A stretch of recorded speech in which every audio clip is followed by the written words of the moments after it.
Hello, you lucky people. It's this week's Monkey Nut Punch podcast. As always on these podcasting journeys, got Nigel. Say hello, Nigel. Hello, Nigel. I've got Keith. Say hello, Keith. Hello, Keith. How are we doing, guys? All good, All good. We have a jam-packed episode for you, or podcast for you this time.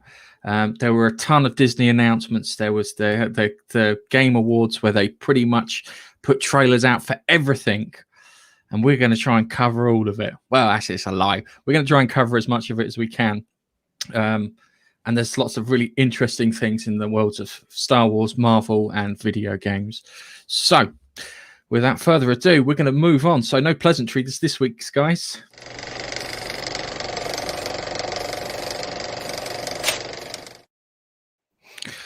All right. So, we've got Patty Jenkins is tapped to direct a new Star Wars film in regards to Rogue Squadron. Now, I like Rogue Squadron, the game, and it was funny how they kind of changed a few things around. Apparently, it's set to release Christmas 2021, Keith. Have I got that right? No, 2023. Sorry. Did I? 2023. Okay. Thank you very much. I fucked that one up. Sorry. Thank you very much. Ask someone else to do the notes. But the long and the short of it is set to 2023. There are other films confirmed, things from Taika Waititi and whatnot, but Patty Jenkins is set to do this. Now, I know that you're a massive fan of Patty Jenkins' Wonder Woman, Keith, and you thought it was a pretty good try when it came to doing superheroes films. Now, I'll be honest with you, I'm a bit worried about Patty Jenkins, considering Wonder Woman 1984 was due out November last year, and they had to get re-edited and then was delayed due to the coof. So, given they're going to do a Rogue Squadron film, I hope to God it's nothing based around the game and the stupid things that they've got in that. What do you think about it, Keith? Films worry me because the films don't fall under the people that love and know Star Wars. Having said that, Patty Jenkins made the first decent DC superhero film in a long while, or certainly under the current crop of DC, EC, whatever they're calling it, movies. So Patty Jenkins directing a movie, it could be good, it could be really bad. Anything that Kathleen Kennedy is involved in, and she's blatantly been tapped by Kathleen Kennedy, and that worries me, I will admit. But I know that Patty Jenkins can make a decent film, so I don't know. See, my worries is I don't know if Patty Jenkins can make a decent film, because the Wonder Woman film, for me, it was good, but it wasn't Avengers. It wasn't the Russo brothers doing Captain America: Civil War. I mean, it's not in that. It's not in that same category, but it was a decent enough film considering what had come before it. Bearing in mind we'd just got off like Batman versus Superman, your mother's Martha, my mother's Martha's bullshit. I mean, this was the first decent, coherent movie that was an entertaining 2 hours, right? She can make a decent movie. She doesn't make amazing movies, but she can make a decent movie. My concern is that this doesn't fall under Dave Filoni and Jon Favreau. Therefore, I don't know. Because so far as I'm concerned, Kathleen Kennedy should not have been on that stage. She didn't deserve to be. So I don't know. Okay.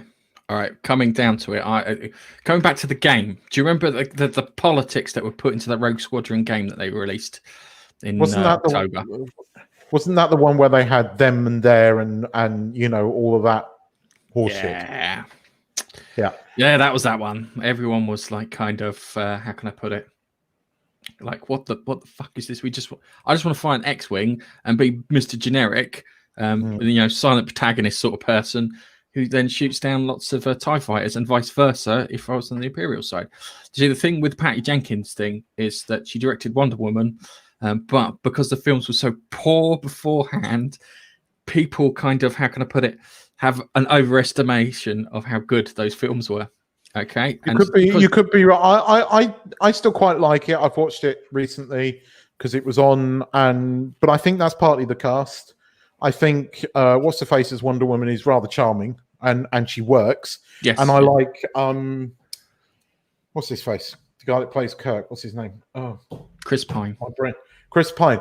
I like Chris Pine because again, he comes across really well. He's appears to be a really nice guy off screen. And I think they had chemistry on screen, and I think that's what partly worked about it. But you're right, it was the first semi-decent DC movie after all the others, so potentially we overestimate it because everything before was just pants. Yeah, true. As again, I'm looking back to that Rogue Squadron game.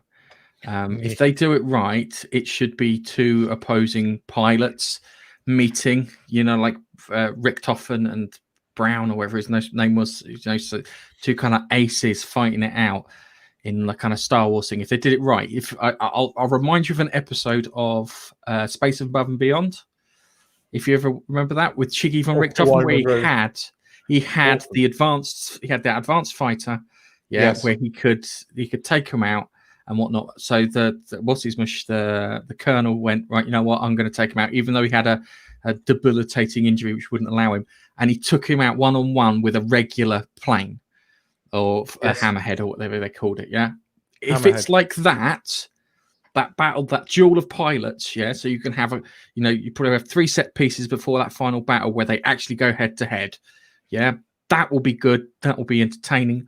I don't think they're going to do that.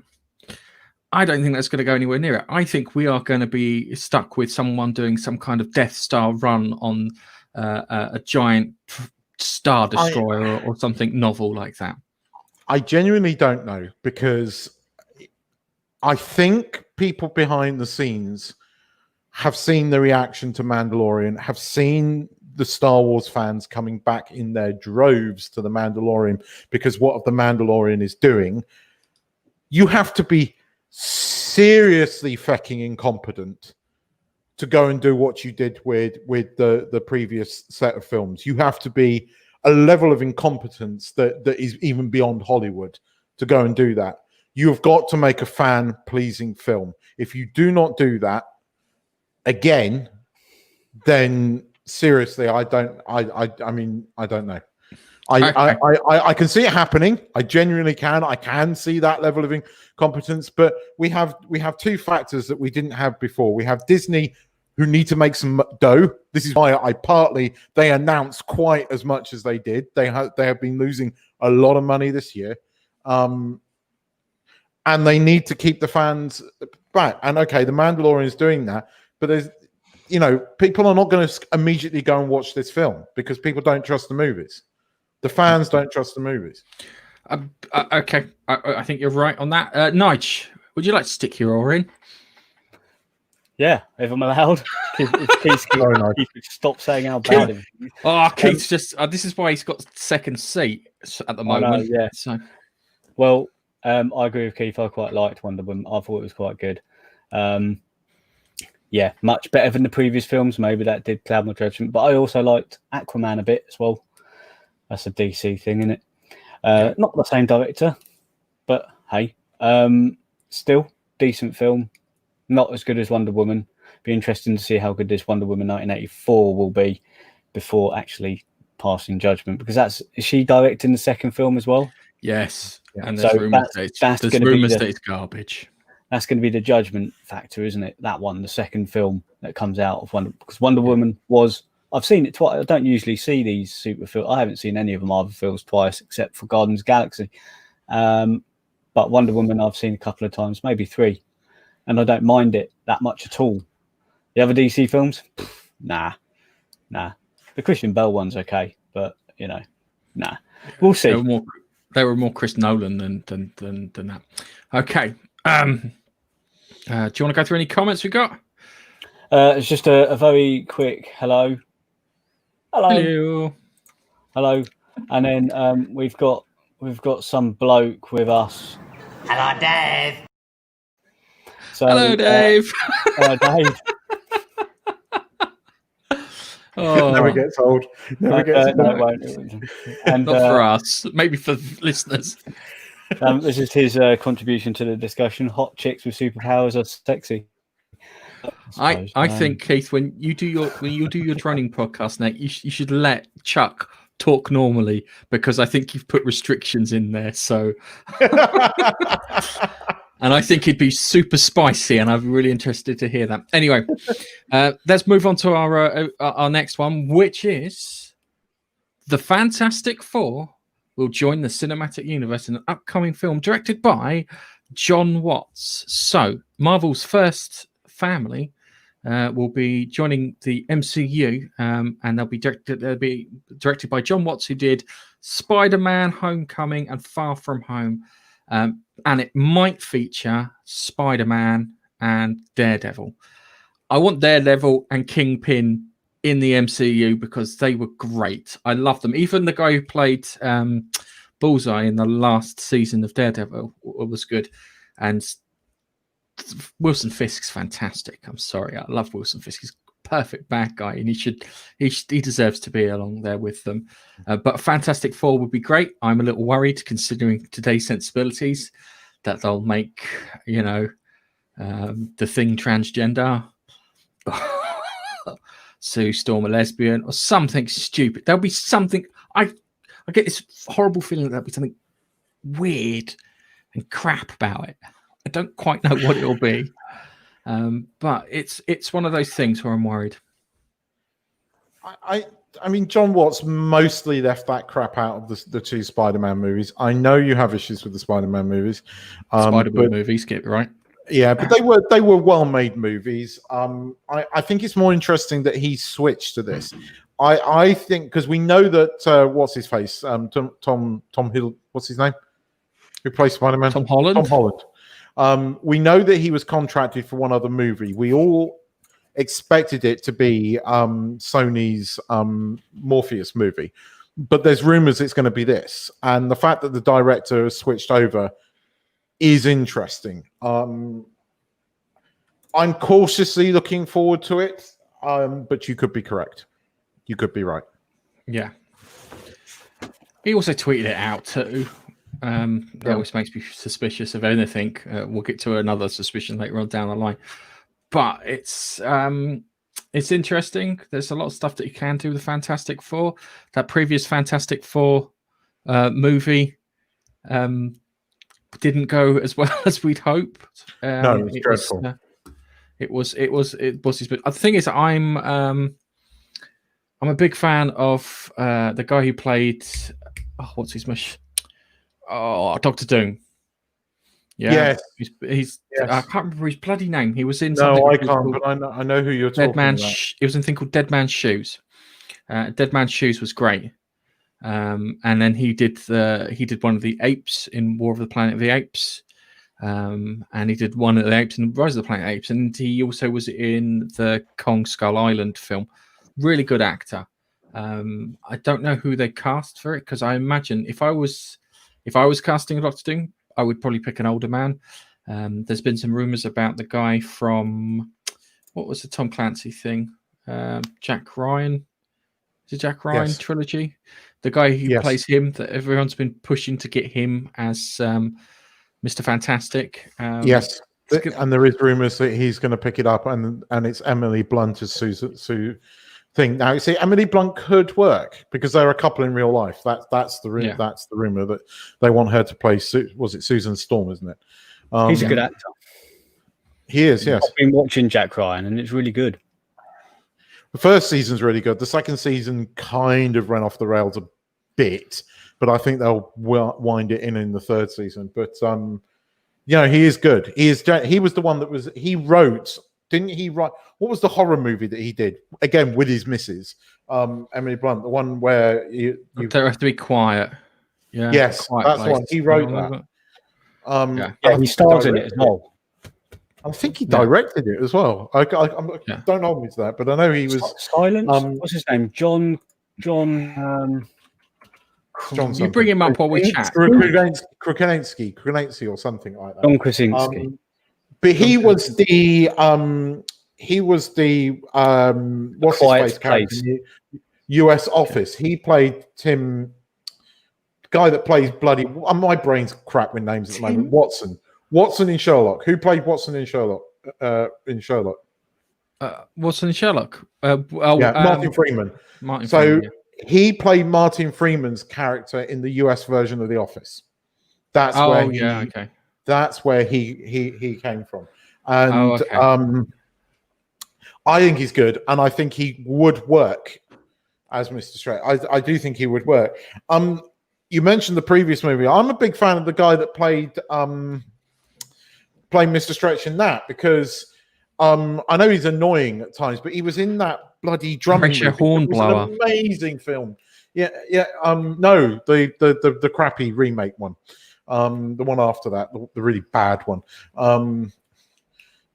And he was the last Fantastic Four or fan. Oh, I know the last Fantastic Four. He played Mr. Fantastic, but he also played the Horatio Hornblower. That's where he got noticed. No, that wasn't that. That was the first. That was the two set of ones with. He was in the first one. The remake was the one with the weird. Crappy characters. I'll tell you who was in it. This is dreadful, Keith. This is absolutely dreadful. He played Horatio Hornblower in the BBC's adaptation of Horatio Hornblower. That's how he got noticed. That was the first. That doesn't matter. We're only talking about. He's Welsh. He's as Welsh as you can be. He's got a really Welsh name. But it doesn't matter. He played. He could play. Yes, he could play Mr. Fantastic. Oh. That would be fine. I think we'd all be happy with that. But the guy from The Office or The Quiet Place would be good at playing that too. Have you found your information, Keith? Before I move on to these notes here.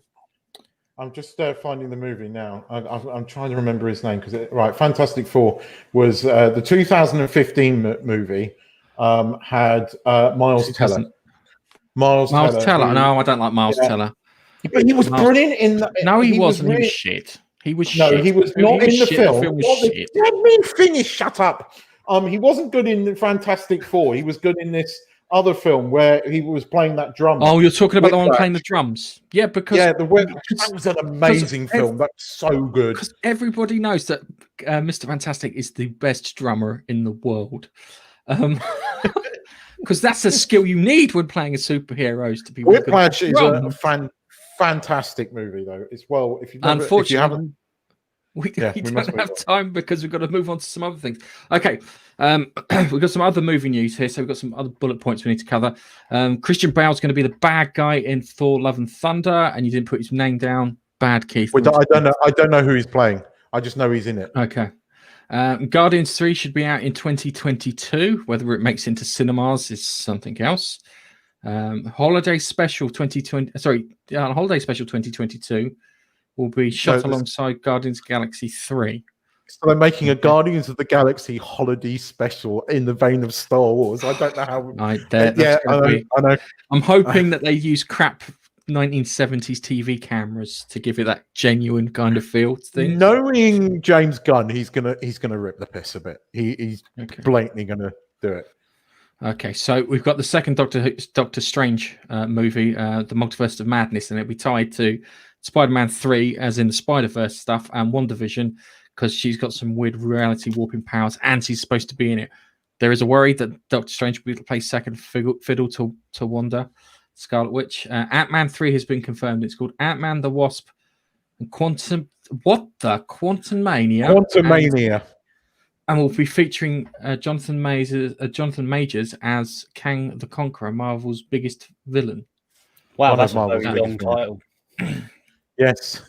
It's called Ant-Man and the Wasp because we have to talk about the Wasp these days. It can't just be Ant-Man.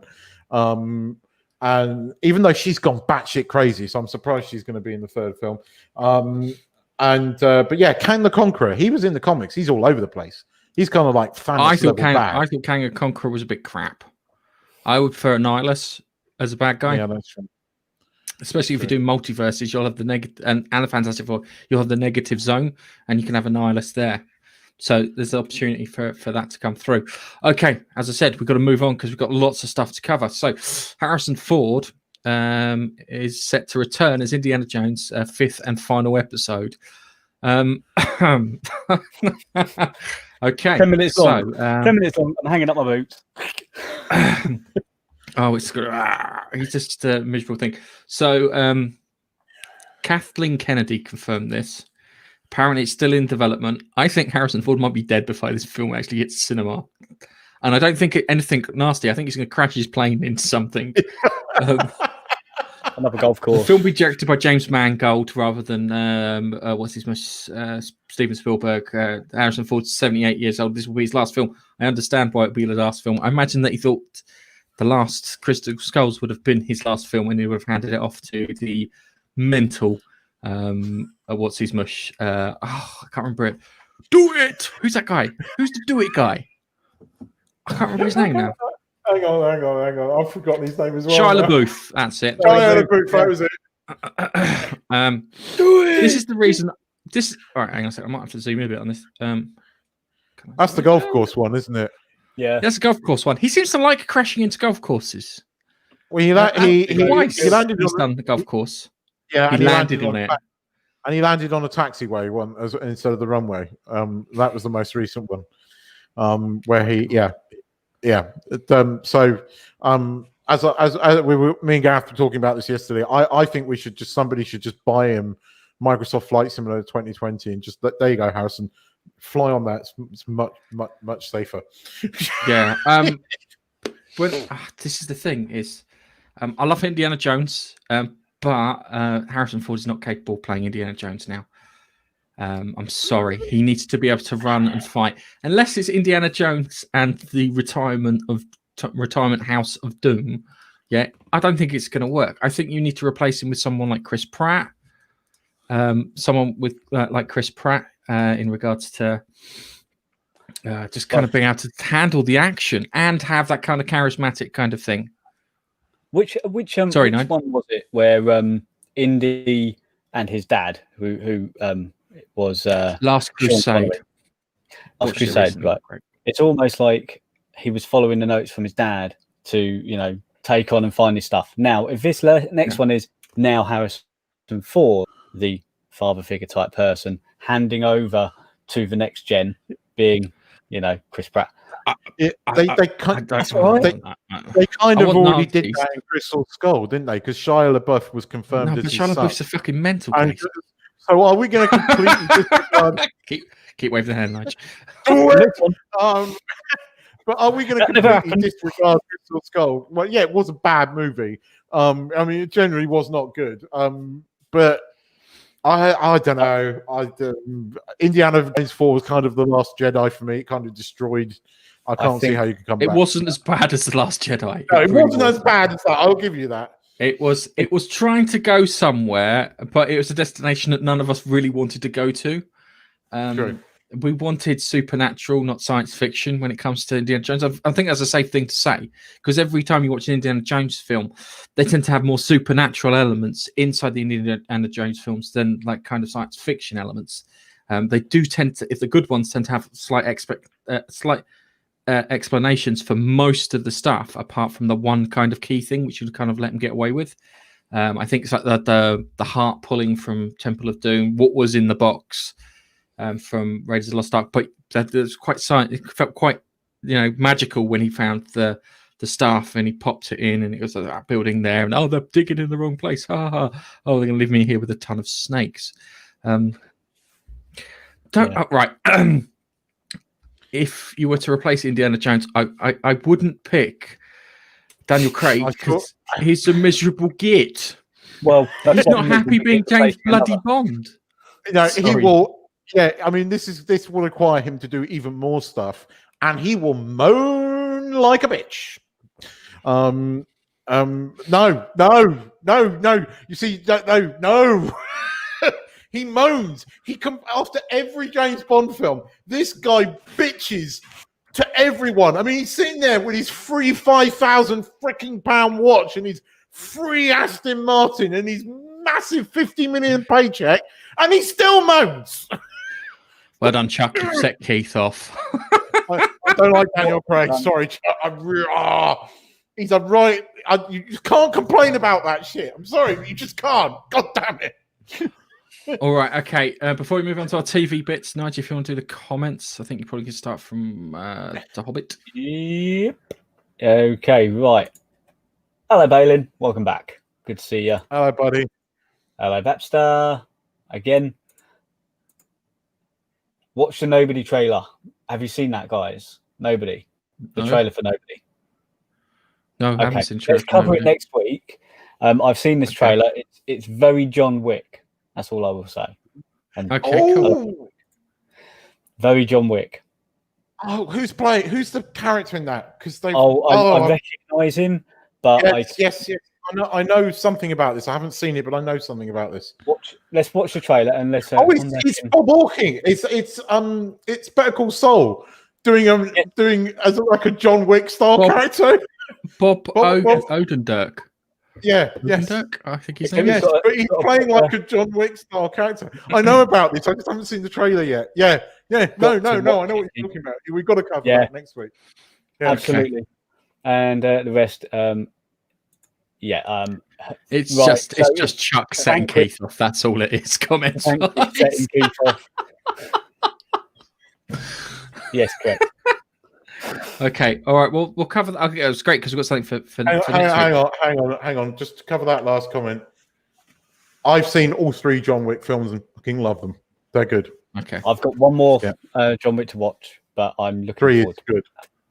I've seen all 3, and I only like the first one. I'll be honest with you. Do you know what? That's the and on that note, hang on. Vote for who? The guy in Nobody. Don't get me going. And on that note,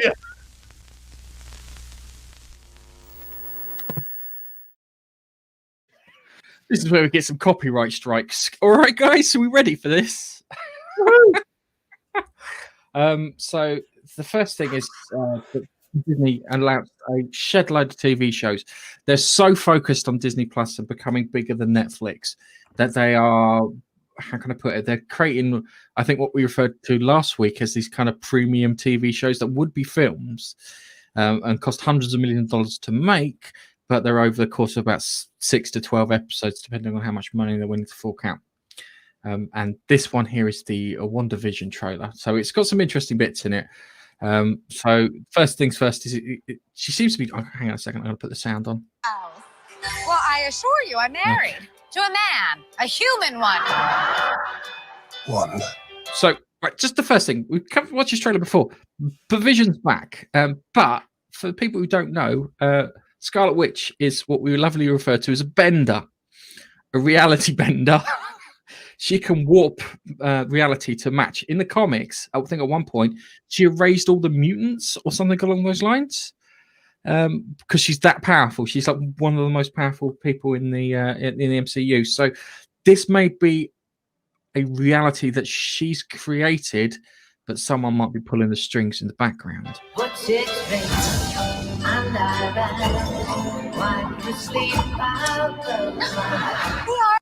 Sorry, I'm going to have to keep stopping it like this because I know we're going to get copyright struck just for the bloody part of the music for Sleepy Jean. But again, trapped inside the TV show, there's some people who it could be that could be trapping her inside this TV show. And one of them is not Kang the Conqueror. We are an unusual couple. Oh, I don't think that was ever in question. We just don't know what to expect.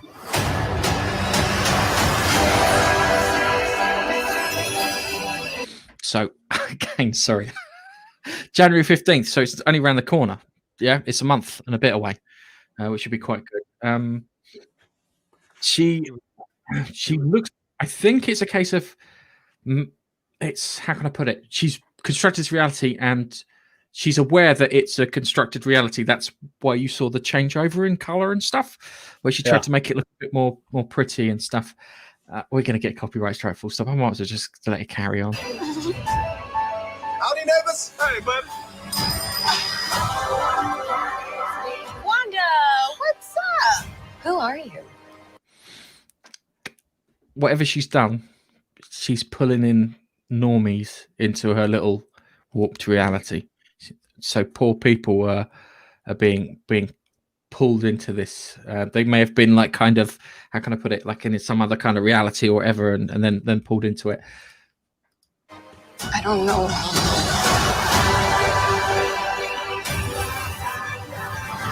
I think something's wrong here. Wanda, can you read me? Who's doing this to you?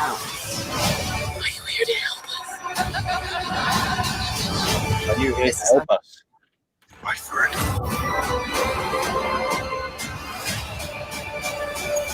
Hang on, go back. Was that the bird from Thor? Beg your pardon? Was that the bird from Thor that we got really brief in the glasses outside? I don't think it was, no. Go back. Kate Dennings. Oh, yeah. Yeah, it is Kate Dennings. Okay. That's Absolutely what pointless we're having her in there. So I think that it's going to be like a weird mystery box thing. She's created this reality. Is it her reality or is it someone else's reality? Yeah. Or did she create the reality and someone's invading it? I think that I'm not going to say I want it to be a case of she's being manipulated by an outside force. And I want it to be the Shadow King from Legion, because that character is powerful enough to manipulate her in that way for her to create this reality. I think what's happened is she's at home somewhere in like middle of nowhere America. Yeah. She's in a house. And one day she decides, hey, you know what I'm going to do? I'm going to create a reality where Vision didn't die and we live happily. Yeah. And she created the bubble and it's literally just her house. But the bubble then kind of expands to incorporate the entire town, along with something kind of a bit odd. Unsavory, I think, is the best word of it. So it could be the characters that could do this are probably the Shadow King, Legion from Legion, and Wanda herself. Yeah, she could do this. She could have unrecognized grief as an existential threat to her existence, which is caused to her to manipulate power. And she's actually just fighting herself in some poor town. It's coming January 15th. I'm actually looking forward to this one because it's a mystery and it'll get unraveled. You've just hit upon something, and this could, because we've already said it, that this is going to link into the multiverse. We know that Doctor Strange is going to be linking into the multiverse. We suspected that's how they were going to bring the X-Men in. We know they're going to bring the X-Men in. I think you might be right. I think this is going to backdoor the X-Men into the Marvel universe, and he's going to come from. Hang on a second, because our next one is how I think they're going to backdoor the X-Men into the universe. They might be doing it here, because I think they might be setting up the universe, yeah. But there's a point in the Marvel universe where everything crosses over. It's called the Axis of Time, if you remember it. I remember it from TV show as a kid, when Apocalypse and Sinister took control of it, and that'll feature in our next section. But we'll carry on with Wanda Vision. Sorry, Nige. I can see Nige is like, if just quickly, Nige, go on. Do you want to mute him, Nige? Yeah, he does this a lot. Sorry, man. Well, all I was going to say is, Keith, I think they hitting on what both of you have said. I think what they'll do is they'll introduce a few into Wanda Vision and a few into the next thing that we're going to watch. I think it's Loki in it. They're going to introduce a few here, a few there, and a few there, and then eventually it's all going to be one big crossover, a bit like Arrowverse. Potentially, but I mean, if it's Shadow King, he is a mutant. They're not going to be able to get. I mean, no, Shadow King's not a mutant. No, Shadow King's not a mutant. Well, okay. I don't know. He's from like he's I think after Apocalypse, he's the next oldest. But Apocalypse is a mutant. But if it is the Shadow King, or if it's Legion himself, there's your mutants, and I think we're going to see mutants in this. I think you're right. I think this is going to be, and I think you're right that Loki's going to do it as well. But I wasn't excited about this until I saw this trailer. No, But I the wasn't. way they either. filmed this is quite unique. Didn't one parts of it actually filmed in front of a studio audience pre-Rona? I don't know. I will find. I don't know. I haven't looked that deep into it. It sounded interesting. But it was a mystery box nonsense that you get with kind of JJ and his ilk. But this actually looks like it's going to pay off. Yeah, it was. It was shot in front of a live studio audience. Oh, cool. Nige, are you going to get Disney Plus in the new year? I think over the Christmas period I'm going to get it because I can have it then for the month over Christmas and then midway through Jan, and then I'll decide.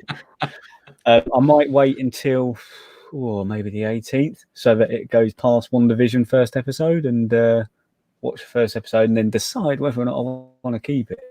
Because at the moment, Disney Plus, there's only one thing on there, really, and that's The Mandalorian. I know you've got the Disney other movies and stuff, but really, let's be honest with ourselves, people only sign up to Disney Plus for The Mandalorian.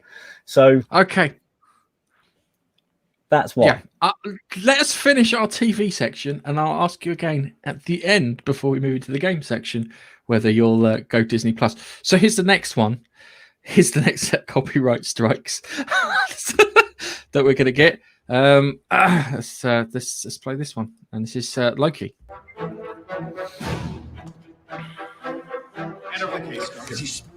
Get your hands off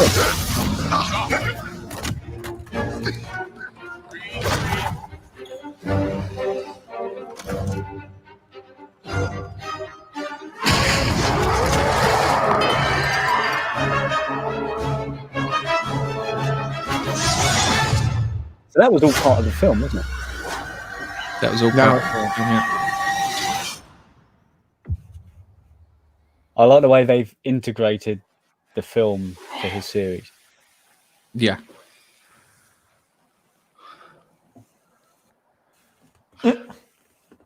He's in Mongolia. No, it's not in Mongolia. Calm down, Mongolians. Knock down my shitty wall.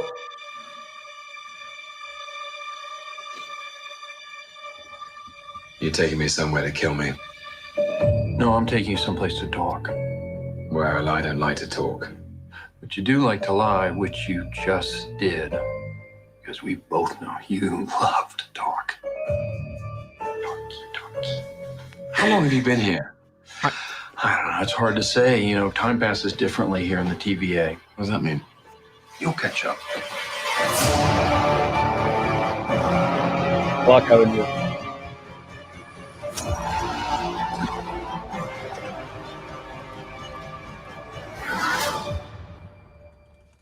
Glorious.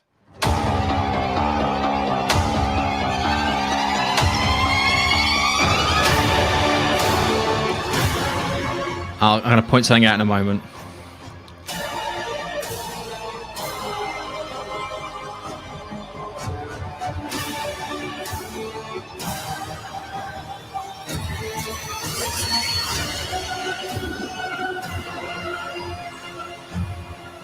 That was Black Widow. Hang on. Brother, calm down.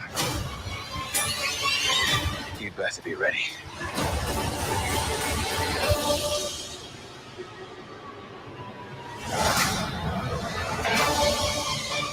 All right, I'll stop it there. We definitely got a copyright strike now. Okay, so first things first. It looks. I did not care for this series whatsoever. It was the Wanda Vision series. I saw that trailer and I was like, "Wow, that looks good." So the first thing I noticed was Owen Wilson as an old man works really well With a tash. with a tash. I think goes really well. I think that they're part of this organization, which is the Time Police, basically the Time Variance Authority, the TVA. Okay, so that's that. I've never come across them in Marvel Comics, I'm afraid. I think they're based at a place called the Axis of Time. Now, the Axis of Time allows you to travel to any point in time and space and reality. This comes back to the Wanda Vision thing and ties into Multiverse of Madness and ties into the Spider-Verse stuff, yeah? There's a weird shot of Black Widow I don't know if that's her. That might be an alternative version played by a different actress. Could be thingy. Could be different. Could be that. And because of that, it looks, as I said, because it's the Axis time, you can travel to other realities. It looks like you can travel to other realities and that. He uses the Bifrost just as he jumps out the plane and he yells about Heimdall and Thor and that. Are we going to see Idris Elba and Chris Hemsworth? That would be good. I don't know if that's the case. If that is, hopefully they'll leave it towards the end to be a bit more exciting. There is a big bad in there who's got a big, like, kind of, it's the hoodie with the drop in the flame and whatnot. And it looks like the TVA are being attacked by this big bad, and they've hired Loki to stop them. Yeah, so he's going to be jumping through realities. Again, comes back to the Wanda Vision thing, because if that person's fucking with them there, might be fucking with them there, which is fantastic. Yeah. Also, did you spot the reference to the Living Tribunal? There were two in there, one in the courtroom and one when they were coming down the lift. Yeah. Now the Living Tribunal is he is, how can I put it? He's the second most powerful entity in the Marvel universe. Yeah, the most powerful is the one above all, and then there's the Living Tribunal, who has 3 heads and is supposed to preside in judgment over everyone. That it looks like a how can I put it? Loki secret agent man, which I think is going to be fun, and I'm actually looking forward to this one. This one I'm looking forward to. So, Nige, I'll ask you about Disney Plus after this section. So, guys, so Keith, what did you see there? I loved it. I love the look of it. I think it is Scarlett Johansson. Yeah, they're bringing all of them in. So I wouldn't be surprised if Chris Hemsworth turns up. Wouldn't be surprised if Anthony Hopkins turns up at some point. Wouldn't be surprised if anyone turns up in this. We've already seen Kat Dennings in Wanda Vision. We're going to see them all. At some point, we're going to see them all. We know that Tony, what's his face, is back to do a voiceover in that What If series. So it wouldn't even surprise me if some point we get a Robert Downey Jr. cameo somewhere. I was kind of looking forward to the Loki series because I like Tom Hiddleston. This was not what I was expecting, and I'm kind of happy about it. And when I saw this trailer, I just went, "Oh, this looks good." I liked what's his face with the tash and the old man look. I liked the look of that lift coming down. I thought that was quite well shot. No, I'm up for this. Blatantly up for this. And I think you're right. I think they're all going to tie in. I think they're all part, because you know what Marvel are. Most of the movies at some point will intersect with each other and have some kind of crossover. And I think all of this is X-Men. I think that is what we're building to. So for all we know, the guy in the freaking hood is Apocalypse. I mean, it bloody well could be. I don't think it's Apocalypse. He's not that. If it was Apocalypse, you would. Oh, I would, cool. But he's too small to be Apocalypse. It could. I would settle for Mr. Sinister. Yeah, David Essex. I would settle for him. But I don't think it's either one of them. I think it's something I don't know about, which is probably the case when it comes to this sort of thing. All people I've never heard of. All people you never heard of. Nige, does that look exciting? It looks okay. Yeah, I think I'd watch that alongside Wanda. And I don't know much about Loki apart from the films that were out. I don't know. It could be good. It could be good. He's what is he? Oh, I think mischief maker, isn't he? Loki. Yeah, he's the god of chaos for all intents and purposes. He's not evil, not bad, just chaotic. So, chaotic. That's the case. Secret agent. Okay, it's gonna. I think it's gonna be good. I'm looking forward to that. They're the two things that I'm looking. That's why I put Loki in the thumbnail, actually, because I could have put One Division, but it wasn't as exciting. Tom Hiddleston's much more interesting to watch. Okay, so let's move on to our next one. Our second copyright strike for today, which is Falcon and Winter Soldier. And I forgot to put the sound on. The legacy of that shield is complicated.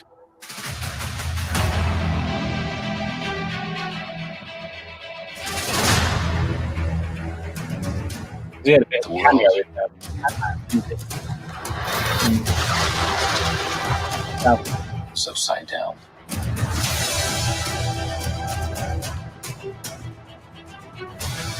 People need something to get behind.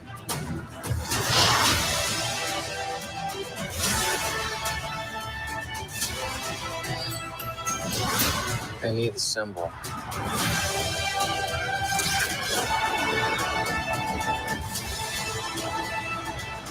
So what's our plan?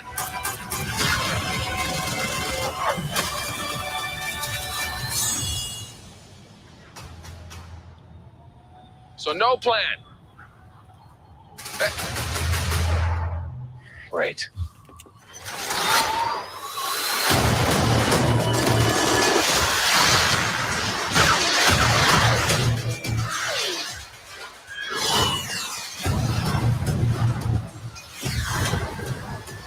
If he lands in some desert, punches an alien, and goes welcome to Earth, I wouldn't be surprised.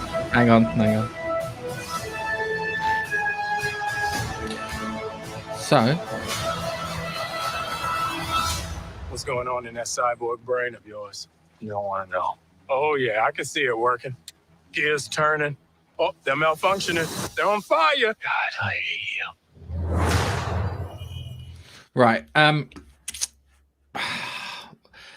There's a trope in Hollywood about flying down fucking canyons. Yeah. The amount of fucking things I've seen people fly down canyons. So it's bloody canyon as well. It's always the same one. It's always the same one. It's like kind of there was the one in Terminator, the one with Christian Bale that had a canyon fly. In Instagram, Independence Day that had a canyon fly, and I swear to God, it seems very tropish. It's not quite cliche, but it's very tropish. Not as excited for this one as I was for Loki and Wanda Vision. It's because it just looks like a buddy cop kind of TV show.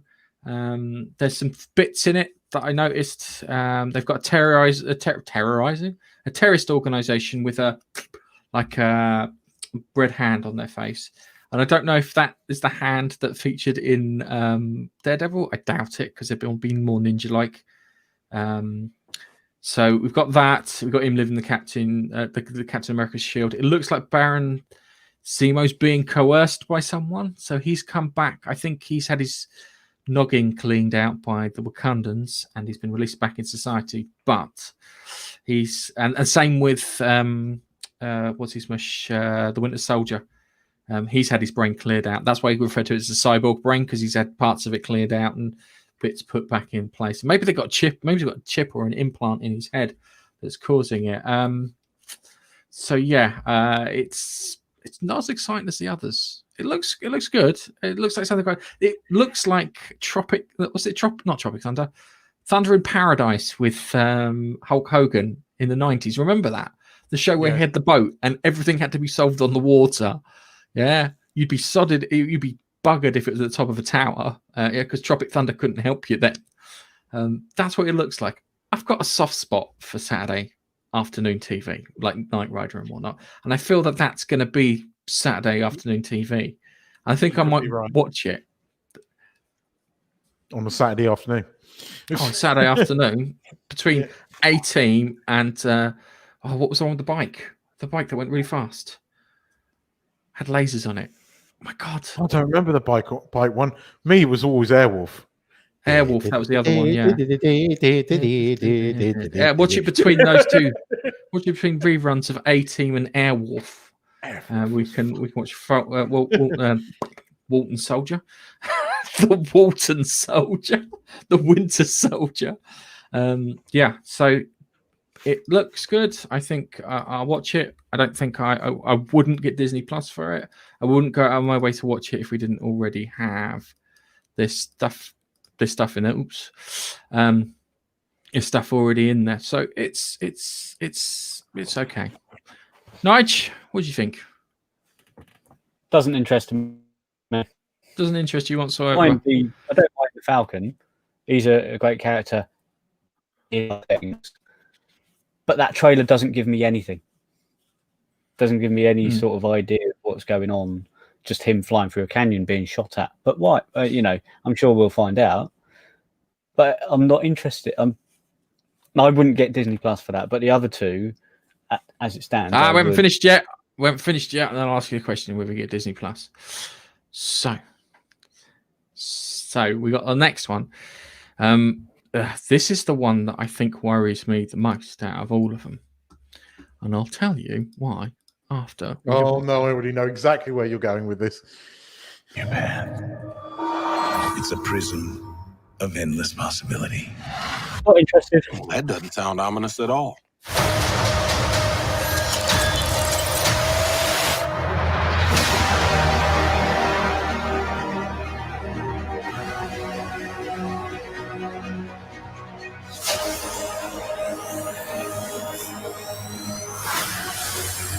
I was promised an army.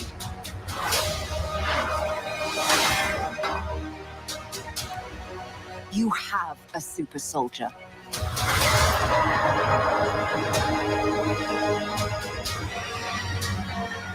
Cool. You sure don't seem too freaked out about all this, kid. Oh, is that the doing real out there actor? all by yourself anyway? Exploring the world. Sounds fun. Yeah.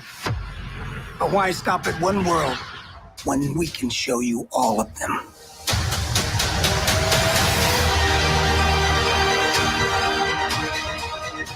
I am the Watcher. I am your guide through these vast new realities. Follow me and dare to face the unknown.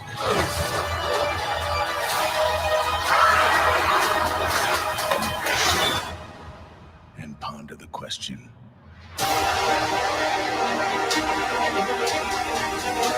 Right, so I'll stop it there. Fat fingers. Yeah. Now, I do like what if stories. What if stories are great things that you can do, and they usually do them in science fiction shows where they have some other form of time travel or universe travel. Now, it features the Watcher, and I think the Watcher is going to be the bit that kind of pivots around between the Watcher and Stephen Strange. So I think it may be a conversation where Stephen Strange has somehow met the Watcher, and the Watcher is now showing him all the possibilities.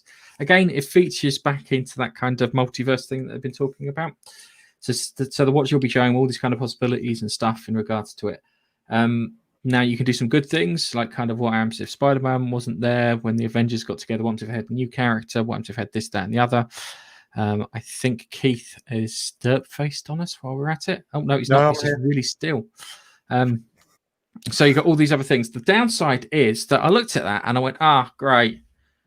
They're going to gender and race swap fucking everyone rather than, say, remove a person from a story.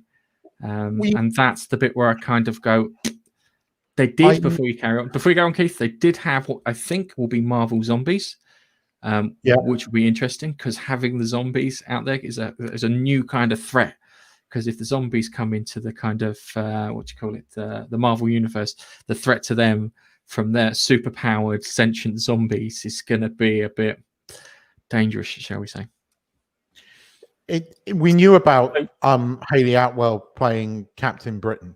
Effectively, this was announced over a year ago. Yes, it is Marvel Zombies. That was also confirmed a year ago. Nigel, in answer to your question, yes, it's all the original actors, including there's one episode with Tony Stark, and it's going to be Robert Downey Jr. playing that role. Yeah, he's coming back to voice it. A couple of things that I like the animation style. I thought the animation style was really cool. I do find the Watcher interesting. Again, they're talking about multiverses and infinite worlds. I wonder if that's going to somehow tie in anyway. But yes, there are a few very wokey things that are ringing wokey alarm bells. But I don't know. The Hayley Atwell one didn't look that good. Mrs. Steve Rogers bit. There was got me. Yeah. There was a frame where they were on an alien planet, which looked, and I'd love that as a print in my office with the blossom tree at the bottom. I don't know what that was, but that would make a really cool print. That was the thing that struck me. I don't know. I genuinely don't know. I'm worried, but at the same time, I liked the look of the animation in this, and I liked the style of it. So I don't know. I think I like what if stories, so it could be good. And the fact they got the Watcher in there, that I was kind of, See, the other thing with the Watcher is, I think that they need to tell people that the Watcher's human form is Stan Lee. That's why he's been in all these films, because he's the Watcher. And we love Stan Lee, and to tie him back to that character, maybe other people might hate that idea, but I think a lot of people support that. I think that would be cool if we did have Stan Lee as the Watcher, and if they did that as a kind of tribute, that would be actually really cool. And maybe they will. Maybe they will actually do it. It has been muted several times, and it does seem like Disney are very much in fan service mode at the moment. So you never know. I mean, a year ago or 2 years ago, everyone wanted Rosario Dawson as Ahsoka, and now fucking look. So no, they could do that. It's not entirely out of the realms of impossibility. But I'm on the fence on this. Let's say that. Okay. I think you'll probably find that you'll find that two of the stories will be really good, and then the others will probably be massively irritating. That's how I feel it's going to go. I feel it's going to be like with the Umbrella Academy, where 2/7 were shit of the entire series. Sorry, Nige. I'm just curious. I've never heard of these what if things. So do they do a series of different what if scenarios? Yeah. It's a case of you play the story out, but you change one element of the story. So what if Captain America never thawed out? Yeah. How would the Battle for New York have played out? Yeah, would have won or lost? Would have someone else come in, stepped in, filled in the role, etc. It's quite common in comic books that there's a lot of comic books. So you get these comic book series where they do these what ifs. So the recent one was what if Deadpool kills the Marvel Universe, and it's basically Deadpool going around fucking killing everyone. And it is actually quite a good series. The Punisher was better. Because the Punisher nuked a load of superheroes. Yeah, but Deadpool was, because he's the merc with the mouth. I enjoy. I have got the entire "What If Deadpool Kills the Marvel Universe" series, and it is quite good, especially when Deadpool kills Wolverine, because they really laid into the whole Ryan Reynolds and what's his face, Hugh Jackman, sort of Hugh Jackman thing in the comic as well. It was really quite good. He kills off Spider-Man first. Yes, he does. Yes, he does kill Spider-Man off first. Okay, he kills everyone. Okay, we've got to keep a brisk pace, guys, because there's so much to cover. So there's some other Marvel TV news. I wasn't going to include this because it's shite. I don't want anything to do with it.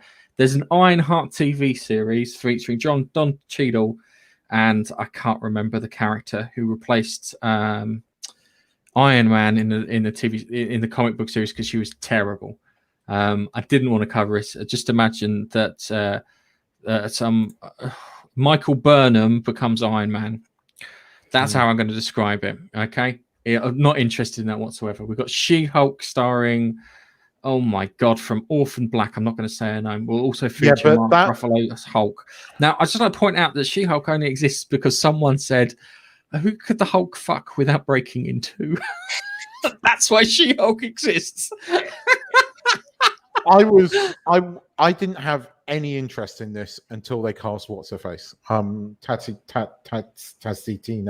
the woman that was in Orphan Black, because she is an awesome actress, and I really, really like her. I loved Orphan Black. I thought Orphan Black was great, and I think she could work in it. I think it's probably still going to be woke nonsense, but I like her. I think it's going to be a waste of time. I really do. I think it's going to be that they could have built a barn or done a farm with the money they spent on that rather than pissing it away. New Nick Fury series with Samuel L. Jackson, Ben Mendelsohn as the Skrull leader Talos. Need to see something on that. I need to see what they're doing, because they've already got a buddy cop kind of story with Falcon and the Winter Soldier. Is that going to work? Because that's probably the angle that they play on that. Maybe if they go down the kind of spy route that they're telling stories about spying things, that might work a little better. And a series of shorts named I Am Groot, featuring teenage Groot. Wow. I'm half looking forward to the Samuel L. Jackson series, because I just want to see what happens next after Spider-Man 3. I want to know what the hell that was all about. So and then I think that's where this series is going. So I'm intrigued by that. And anything with Samuel L. Jackson, I'll give it a go. as long as he says, "I've had enough of these motherfucking scrolls on this motherfucking ship." Yeah. Okay, so let's move on to our next section, which is Star Wars. They did a lot of Star Wars things. I've got all this grief to use bloody Games Radar because no thanks, I don't want to know any of your shite. 6, count it, 6 new Star Wars shows announced, including Lando, Ahsoka, and the Rangers of the New Republic. Oh, I wonder where that one's coming from. So, according to Keith, announced 10, but Keith suffers from dyscalculia. So no, they've all the headlines. Right, so, hang on. All right. So they announced 6, but there's a lot of other ones here, which I think some are not going to go anywhere.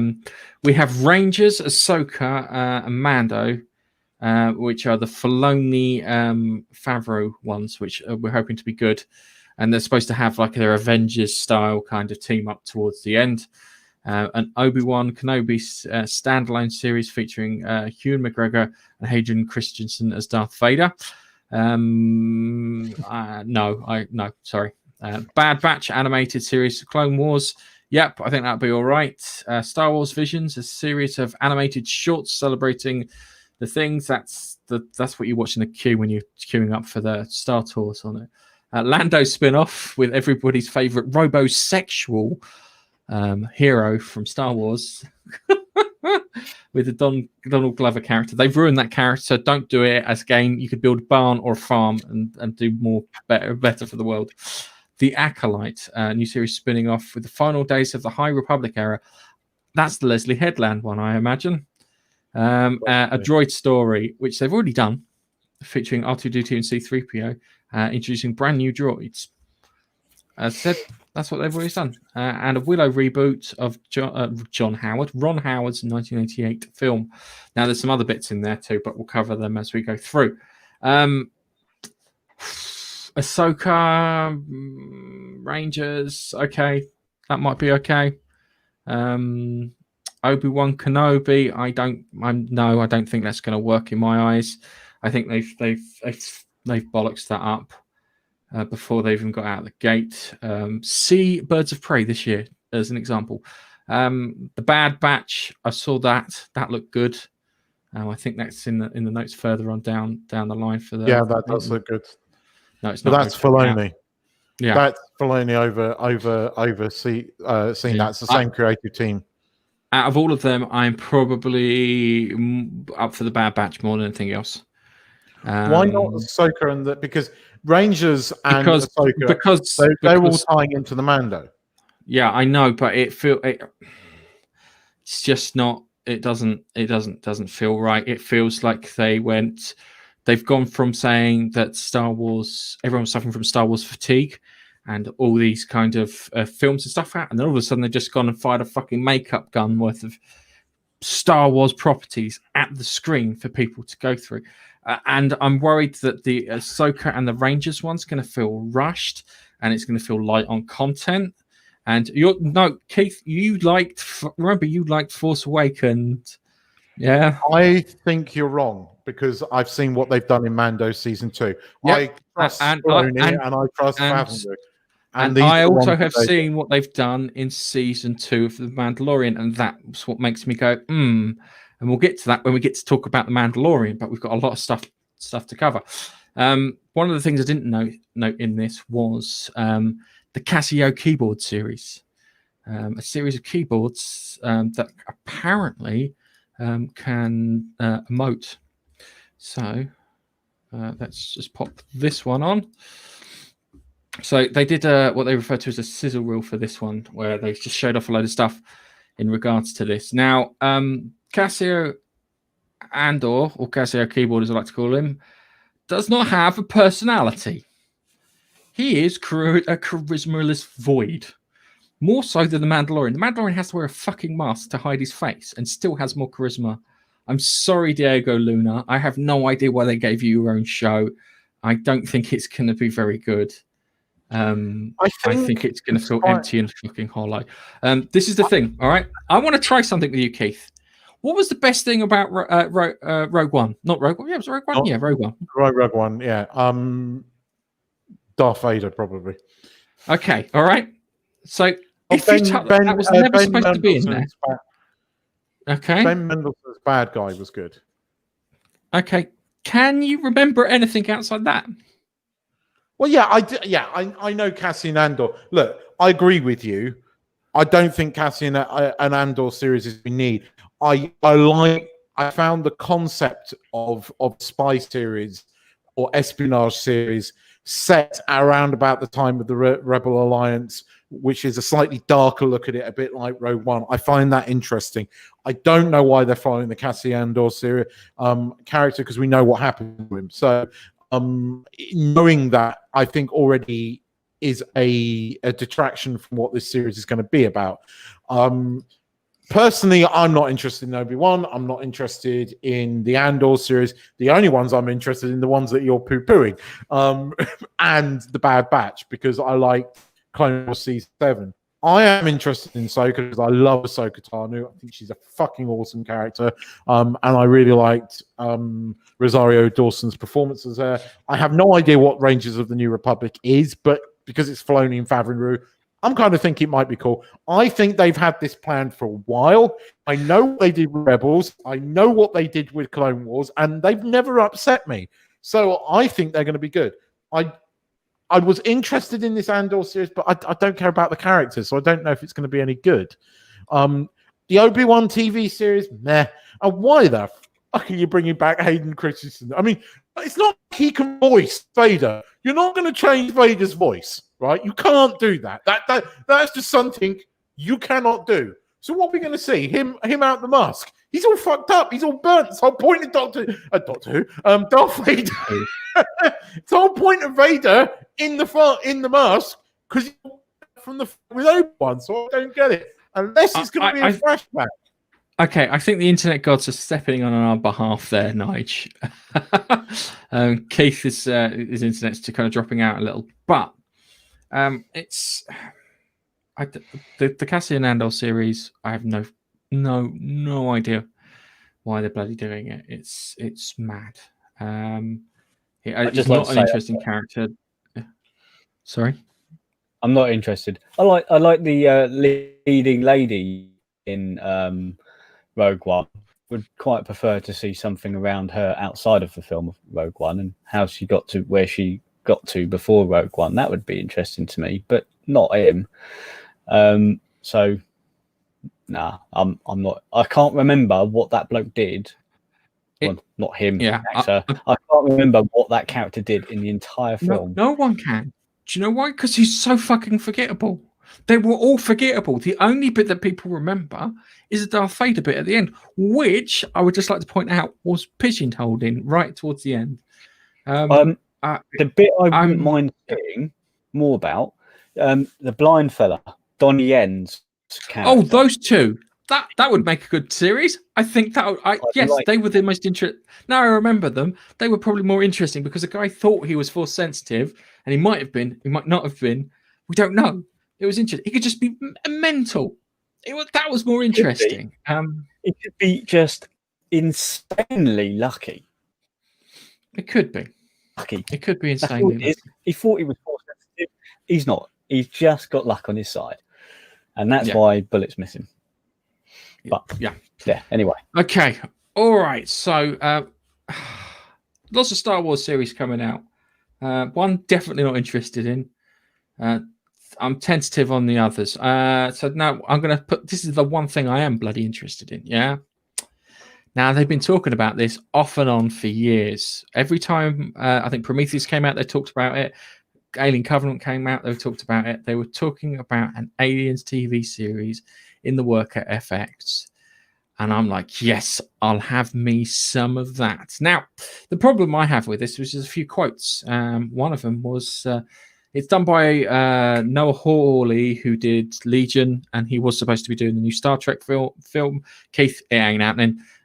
He's doing Alien TV series, and hopefully he'll do it alongside Ridley Scott, as long as he has the greater creative control over it. If Ridley Scott directs the first kind of episodes and sets the kind of production standard for it, and everything works okay, then everything will be fine. See, don't press button. Anyway, so Nigel now got second chair, even though it's not that. Anyway, so that looks interesting. Now, I heard some frustrating things about this. One, it's set on Earth in the not too distant future.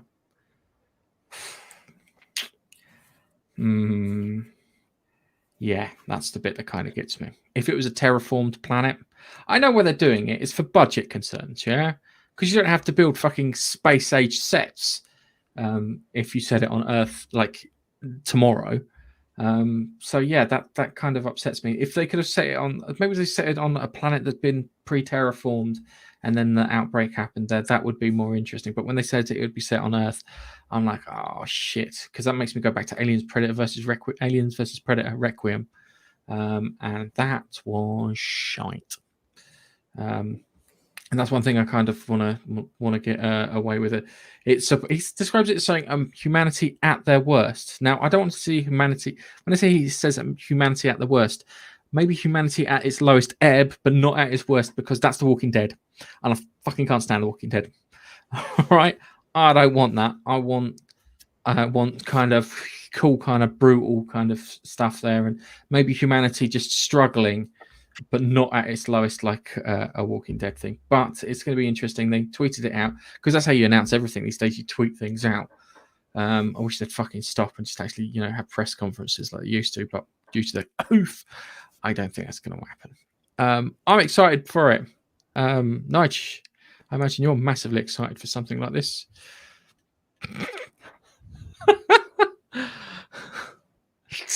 And just get a head wobble for those listening. Well, yeah, you just get a head wobble. I'm not as big a fan as you are of the Alien series, but I'm curious to see a bit more trailers to do with this. I don't care where it's set, to be honest. I don't care if it's set in space or in the UK, as long as it's UK or in the UK, global. In space or the UK.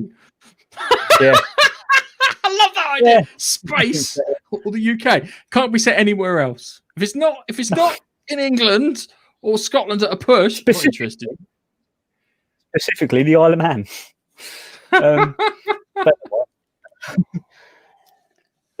But I say we take off and nuke the entire site from orbit. This is the only way to be sure. Oh, there's no aliens on it. Still, take off and nuke the entire site from orbit. Do what I say. Don't question. It'll be interesting to see some more trailers on this film. Maybe they'll show. Is it a TV series? Maybe they'll show why they're on Earth and not in space like they were before. Maybe they just, the films didn't happen and they didn't destroy them before getting to Earth, or something survived and it crashed and survived. We'll see. I'm sure. Yeah. Well, I might watch it when it comes out. We'll see. Yeah, I think it'd be an interesting one. I don't know if it's going to Disney Plus or Hulu or Disney Plus 18 when it comes over here in the UK. Maybe it'll be shown on the FX channel, like The Walking Dead. And that'd be good. Maybe someone said, you know what, The Walking Dead's coming to the end of its life. We need another miserable drama TV show. Has anyone got any ideas? And Noah Hawley went, what about aliens? It's when you see humanity, the worst. And they went, yeah, that's it. We'll have some of that. So yeah, we have zombies. No, aliens, mate. The thing is that it would be absolutely fucking. If they do it right, they can make it absolutely terrifying. Keith, any thoughts before we move on? It's the set on the. I like you. When I first saw the news, I was like, "Oh, this could be good." Then I saw set on Earth in the near future. I was like, "Hang on, no. It needs to be set in the period when the original movies were set. In the near future doesn't work for me because we didn't discover the aliens. We didn't know of their existence until quite some time in the future. So this doesn't make sense to me. But Noah Hawley could be good. Yeah, it could be good. All right. Yeah. Got any chat bits before we move on to the gaming section, Nige? Yep. So we are going back to right. We're going back a little bit. So all the way back to Wanda Vision. Kavation was trying to figure out where the house was. It was somewhere in the Disney. Yeah, they've probably got a little village, haven't they, where they film all their stuff, and trying to figure out what the house was used for. Maybe the Golden Girls.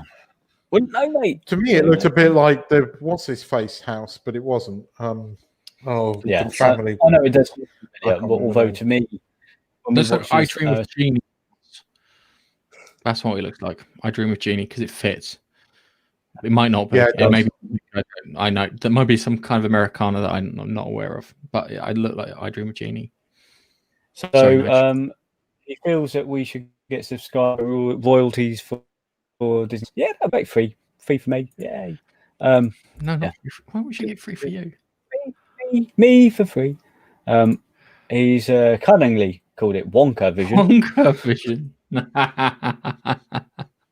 Good one. I like now, talking about the what if scenarios, Balin said, what if Ultron wins? Would have been a good one. There is actually one where Ultron does win, where we've got the Avengers in the future, and they have to. Tony Stark's looking after him in some habitat in the Arctic near the Forbidden Zone or whatever it is, the Savage Lands, and then the Avengers then take off because it's like the son of Thor and whatnot, and they take off to take on Ultron and beat him with the help of an elderly Hulk, which was a good story. I didn't know Hulk aged. I nerded then. I just had a nerdgasm. Yes, we know. Keith glitched out. Yeah. Got some homework to do, I guess. Catching up. Yeah. That is all the comments up to now. If you've got any more in the following bits, yes, pop them on. Yes, it's Nige. You'll be up for this one.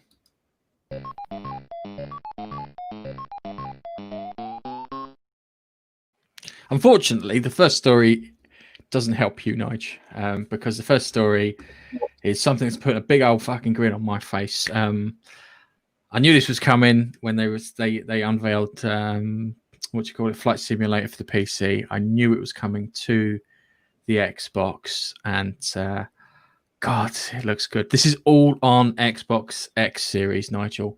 Yeah, so this is the creamy, buttery goodness of the Xbox X Series. I'm hoping they will allow you to plug additional controllers in, keyboards and whatnot, because my dad might just get an X Series rather than get a new PC to play this, because this looks... How good does that look? Oh, it's partial AI too, so they put it into their Azure cloud platform using the images, and then it then uses other images to collate the landscape and other things. I think they did this originally on the PS3 when the PS3 came out. They used it to create the terrain from images using shadows and stuff like that, and the AI and the cloud computing was calling. And I'm looking forward to this. It says S next to it, so I can play it. So I'm feeling quite happy. Real world weather as well. Ooh, nice. Well, I like the idea you can fly a plane around all the world landmarks, take off and fly and go to certain airports and stuff like that. That's your thing. Never has been my thing. Really being in a flight simulator, but it does look good for people who do like that sort of thing. No, it really does. I think it's part of Games Pass. You won't have to buy it. I know. I could just play it if I wanted, if I was so inclined. I mean, just give it a quick go. It's probably something that we'll play together if you wanted, G. We'd just be crashing our planes into each other. Yeah, I think there might be. I think there might be a multiplayer element to it where you can take off from similar airports. Could I? Or not. And into the plane that you're flying, and you fly me and you somewhere. No. That's Flight Simulator Passenger Edition, and I don't think they've come up with that yet. I can order my whiskey flight and my meal, you know. Sorry, not interested now. It is one of those things. Keith, you're the biggest flight simulator fan here by mass. How do you feel about it? It looks very good on the Xbox. It has real world weather as well, so it uses it ties into weather channels and generates real world weather using sat maps and everything else. It's pretty funky. I think it can air traffic if you ask it politely. I've been running on an incredibly expensive PC, and it's blown me away, the real world photographics. But then look, I've been a flight sim fan since the first time I tried flight sim was Flight Sim 4 on a 486 RM Nimbus 486 in my school library when I was 13 years old. And then I seriously got back into it with you and your dad. My dad loves it. I never took off from Heathrow Airport, went to bed, woke up in the morning and landed at LA. Never did that. More than once. It's when my dad. Your dad taught me how to land an aircraft on ILS, and I did. Yes, he did. I mean, no, I used to love flight sim as a kid, and this looks amazing. My graphics wise, it's just mind blowingly good. So it is a flight sim.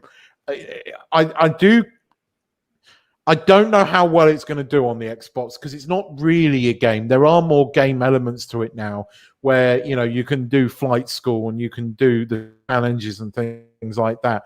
But it is a sim. It's a real life sim. That's what Microsoft Flight Simulator has always been about. And I don't know how well it's going to work on the Xbox. Certainly, you've got to be able to plug a joystick in. You've got to be able to, because it's just not going to work with a controller. You're not going to get that experience. And then what are you going to do with like the flaps and everything else that you have to control? What about your are they going to sell a flight kit with this, with the pedals and your everything else? Microsoft will sell you a set of joysticks. Then I'm going to go out and buy an Xbox X. Fuck it, just for this. Yeah, it looks awesome. See, my dad's thing when he does flight simulator, he's big into the custom scenery and stuff. But I don't know if you're going to need custom scenery and stuff for this one. Oh, I think you do, because it's using the Google Maps technology where it's making 3D maps, buildings out of pictures and stuff, and your dad always did really detailed, decent scenery. So I think the scenery thing is gonna go up again. And cool, I love it, and it looks amazing. It does look really bloody good on the Xbox. Surprisingly good. Yeah. Okay. So let's move on. As I said, we've still got tons of stuff to cover. We haven't even got to our review of the Mandalorian yet, Keith. So let's move on to our next one, which is Babster. This one's for you, mate. It's the Elite Dangerous one, and it's on mute because it's got David Bowie singing Ground Control to Major Tom on it. I like Elite Dangerous because it looks very spacey. It's very flight simulator-esque. The problem is I can't get past the fucking tutorial. I can't control it. But I'm playing on console. I should really be playing on PC. Maybe I should map a keyboard and bits into it. But Elite Dangerous has now moved into, how can I put it? It's moved into like kind of No Man's Sky territory with ground stuff. So you've got all these little settlements, I imagine, it dotted around each planet and whatnot, and you can get out on foot and explore. Some of the planets can be dull as fucking dishwater, but if you come across kind of space pirates or burning ships or space stations that need retaking, I think it looks quite good. And I think I probably enjoy that, but I've got to figure out to fly the bloody ship. And I've got so many games to play at the moment. I can't dedicate 4 hours for a tutorial. I can't land it in the Sodding Space Station. It drives me crazy. I'm going to video it so Babster can have a massive laugh at me for that. But it looks good. I like the whole kind of expansion of game. They talk about games as a service. There's 2 types of games as a service. There's games as services which I know squeeze as much money out of you as possible, and those ones are shit. And there's games as a service where we want you to play our game as long as possible, so we will put out more content. Yeah. And that's what Elite Dangerous has done there. They put more content out. And it's like what you used to have with like game expansions. You know, you had the add-ons for things like Red Alert and whatnot. That's what you used to have with it. They were fantastic. And that's what I want. Expand the game, make the game bigger, put more stuff in there.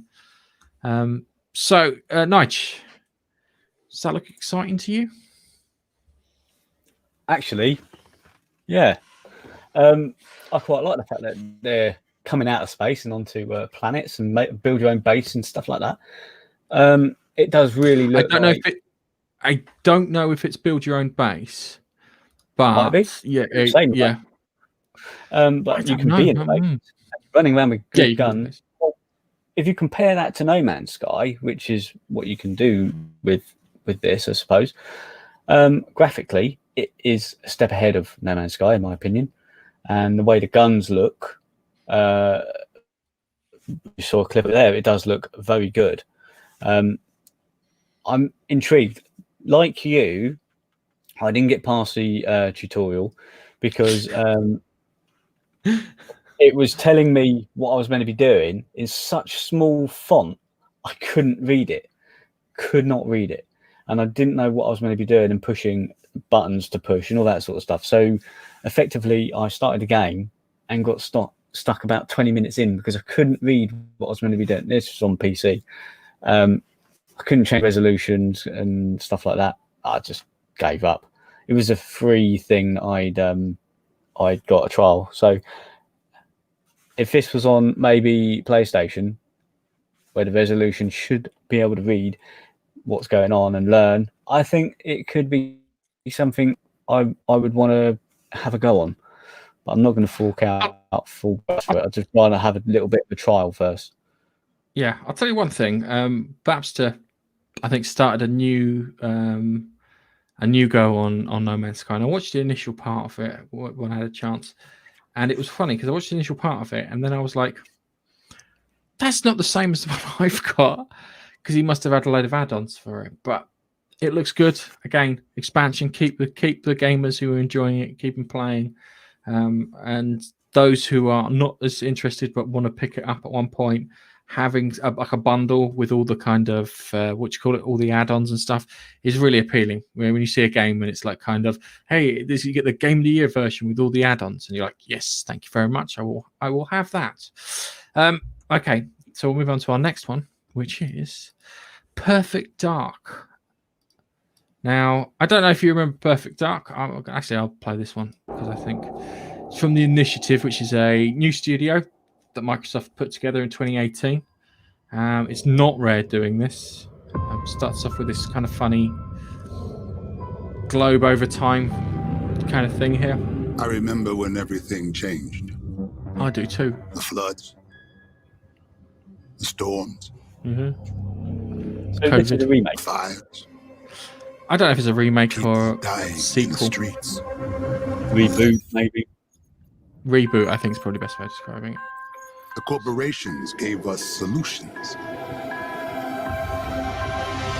A better world.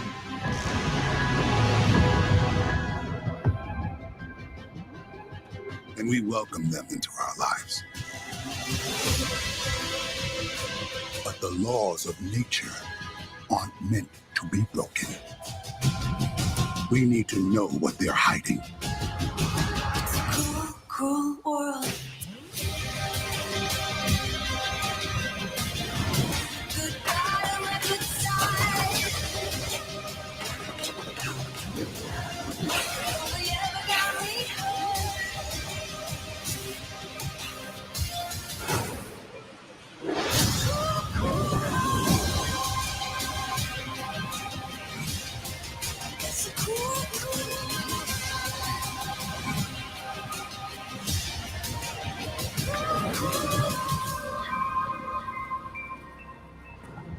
Did you find the answers you were looking for, Agent Dark? Not yet. This is just the beginning. Right. So back when the Xbox 360 launched, Microsoft acquired Rare. And one of the Rare things that they wanted to do at Rare was a sequel to GoldenEye. So they made Perfect Dark. Now, didn't quite work out the way they wanted because a lot of kind of talent had walked out the door at the time. But they were trying to achieve something that looked quite interesting. Now, with this, I think that this Initiative Studio, I haven't seen any gameplay of this whatsoever. I think they can do it okay because, there's a lot of first-person shooter tools out there. So if they're clever and creative enough and they don't kind of just get caught in the kind of, how can I put it, the meat grinder of kind of corporate creation of entertainment, I think they can come up with something good. They're new. They want to prove themselves. I'm hoping that this will be a good game. I'm hoping it'll be on Xbox Games Pass. Nige, wink, wink, wink, wink, and we can give it a go. It gives a kind of weird, kind of futuristic-y, kind of dystopian thing, and I can't remember much from Perfect Dark as it was. Nige, did you know anything about Perfect Dark? Nothing. No, nothing. Nothing. Okay. I've never even heard of it. I have. Now, all I got from that was there was a drone flying everywhere, and that obviously appeals to Keith. So is this a drone simulator? No. It's if it makes you feel better, Keith, it's an FPV drone. So that's what you should be doing in the future. If I don't see videos like that on your channels, I'm fucking unsubbing. Okay. I have a feeling that actually when we get that FPV drone, it is going to have a simulator to learn how to fly it. So yeah, you might see a video like that. I do know about Perfect Dark, and I remember the fact that it was a supposedly, made by the same people that obviously made GoldenEye, which was awesome. I did play it, but I don't remember it that well because it was a long while back. But I did play it. But I kind of like the look of that trailer just from the story. The story looks interesting. So yeah, it does look interesting. It kind of feels a bit like the Cyberpunk story with a corporations taking over and you fighting against them or with them in regards to kind of story and bitch. So it's I think it could be good in regards to that. Nige, do you think you'd download that on Games Pass because you don't even have to buy it? If you Games Pass, if it was on Games Pass, I would certainly look at the trailer first and see what it's all about because I don't know about the game at all. So I'd have a look, and then if I like the look of the trailer, I'll download it because it's on Game Pass and I don't have to pay, apart from what I'm already paying. All right, okay. Let's move on to our next one, which is, I'm going to lovely refer to this as Karens in Space. You'll have to explain why. Are they going off on someone over?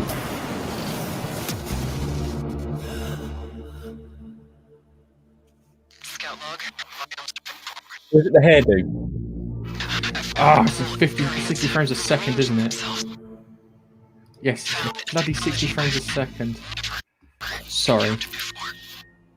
I forget that StreamYards can't do 60 frames a second. It's crazy. I'll tell you what, though. Shooting mechanics, that looks good. Haven't we seen a trailer for this before? We have, but we saw no gameplay. Yeah. I think we used to make that CGI now. You have to wait night until we.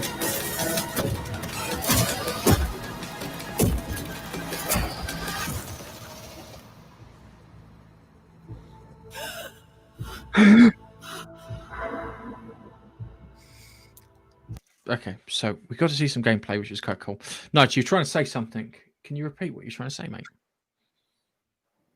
Yeah, do you know what? I was in half trying to stop any copyright claims by talking over the video as a transformative works. Sorry. But well, it is transformative. Yeah, exactly. No. The gameplay looks interesting. Like the gunplay doesn't look too bad, and then you've got all the abilities that you've got there firing off as well. Looks good. You might have mentioned before that looks fairly. Is that what you're pointing? What I was trying to say is it looks a bit like Anthem, doesn't it? Which we played like a little bit of. Which was we played all all right, right, but the game. But it wasn't a game that needed a lot of refinement in order to work, which I never got round to doing, which is a crying shame, an absolute crying which is shame. now on games. Yeah, it's the thing is I wouldn't download it. I'd worry that it'd fucking brick my Xbox, given the fact that it bricked a few PS4s along route, and it's a slim chance, but the game's not that good enough to risk it, I'm afraid. So Returnal, it looks like a live, die, repeat kind of situation. You get so far and then you die. There's a game I've got called Moon Crash, part of a game called Prey, and it does that live, die, repeat kind of thing. So you're like rerunning this simulation until you can figure out how to rescue everyone. I think what it is you're going to go through the actual thing, but the computer's going to play you through the entire situation, so it can have you achieve your goals in order to do it. Now, if you know anything about the original Prey 2 storyline, it was supposed to be a bounty hunter fella, and he was supposed to be hunting down bounties and stuff, and he comes across the guy from the original Prey game, the Indian fella called Tommy, and they get together, and what happens is that every time he dies, he goes back home and wakes up in bed, and then he keeps repeating similar to that. And in that version of the story, in that version of Prey, they were going to have it that they were trying to get to this doorway which would open up into this city which they could control, and they find stacks of this guy's bodies of every time he's attempted to do it and failed and returned, but he had wiped his memory, so he had no memory of this thing, and it sounded fantastic, yeah. And then it had a twist at the end of the game, and the twist at the end of the game was the fact that he frees everyone from the control of this machine that's running everything with Tommy and everything, and he activates his emergency teleport thing. But instead of getting teleported back to a police cell or something like that, he gets teleported back to Earth, so he gets to live on Earth again, yeah. And then it's supposed to show a sequence of him meeting someone, getting married, having kids, having grandkids, and that. And then he grows old and he dies. And the moment he dies, when he's old, he wakes back up in his bed on the space station. And that sounded fantastic. And I'm hoping that Returnal will do something along that, and you'll have some kind of massive twist with it. But it's going to be like the Tom Cruise movie, Edge of Tomorrow. And you've got to try and figure this out. So Karen's got to find the manager and report and say that this is a problem. And then go through the game. So I think it's a case of you play it so far, and if you die, you get reset all the way back to the beginning. Yeah, so you're going to come across a few things that are going to irritate the crap out of you when you go to do a boss fight or something, and you die, and then you go, I've got to fight my way all the way through that fucking area again and go again. It may really keep a few things that I don't know. They may do it so it's like if you've defeated certain things, they stay dead, and you can go walking past them, but certain things that didn't stay dead. So if you've left a few bad guys or whatever, or enemies or whatever, then they would come and do that. Interesting. Gameplay looks honest. It doesn't look great, I'll be frank with you. Looks like a upscaled PS4 game, and it does look like actual gameplay, and I think it's going to be interesting. Yeah, it'd be interesting to see a little bit more gameplay on that and see how this mechanic works, for sure. Maybe every time you die, that's when you can use the experience that you've gained within that period to put into skills in order to further your advancement. I don't think you're gonna find stuff. It's not gonna be like XP. It's gonna be you find a weapon, you open a door, and then when you die, you can then go back through that open door. You can use that weapon that you already recovered. I think you'll only get whatever you find or gain within that period of living. And then you have to find your corpse to recover your weapons too. There was a game like that. There was a game. It's quite a few games like that, actually. It's No Man's Sky does it. EverQuest. So EverQuest does it, but No Man's Sky did that too. You remember when you die and you get your little kind of thing floating around to the ground, or in space, depending where you got destroyed? Yeah. All right. It looks good. I'm interested. I think let's move on to our next game, which is Outriders. And this one I like the look of, and I'll explain in a moment why I like the look of it. hellhole of madness and misery. If you don't want to end up as worm food, what worked for you in the old world won't work here. Running and hiding are simply not viable options. Here, if you plan on surviving, you need to shift your mind into a higher gear. So let me walk you through the mantras of survival. Could I have your attention, please? First, cover is for cowards. Yeah, that's right. You can use cover. Nobody's stopping you. But you're a biological sledgehammer. Act like one. Chuck yourself into the fray. 2, that's how I play. Your powers are on tap. You feel that tingling in your fingertips? Your powers are ready to be unleashed. Don't keep them waiting. 3, you've got to kill to heal. There's no use licking your wounds. Want your health back? Get out there and take it. Violence breeds vitality. And finally, guiding philosophy to end. You have to think aggressive. Before you find a place to be, too late to tell you now. One in the right of the other one. 'Cause all you ever do is just same old.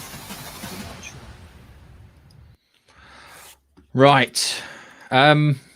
Now, when Doom 2016 came out, it kind of revolutionized the way the game industry worked. Yeah, Halo had come out and done a revolution, well, kind of a revolution in the way that you play the game with self-healing stuff, where you wait around. If I hide behind this corner for 5 minutes, I'll have my shields recharged. Yeah, I thought it was a shit mechanic. I didn't like it. But it's the same. Call of Duty did the same thing with the bloody vision and everything and whatnot. Yeah.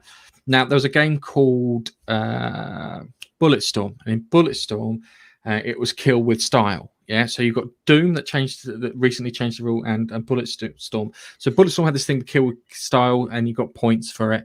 And Doom changed the way that you healed. So you like kind of, if you wanted to heal, you had to stun an enemy and then rip them to shreds. Yeah, and it encouraged a really kind of frenetic, fast-moving combat that caused you to always kind of push forward and damage as many people as you can, so you can get your health. Did a similar thing with Doom Eternal, but you had a flamethrower now to get to armor shards and whatnot. And then you've got the thingy. So I think they've combined the two and set it in the Borderlands, what looks like the Borderlands universe. Yeah, they said Enoch. They could have said bloody Pandora. Yeah, it looks very kind of Borderlands, but with the higher tier graphics, not that cell shaded stuff that they use. And I think it's going to be fun. I think it's going to be good.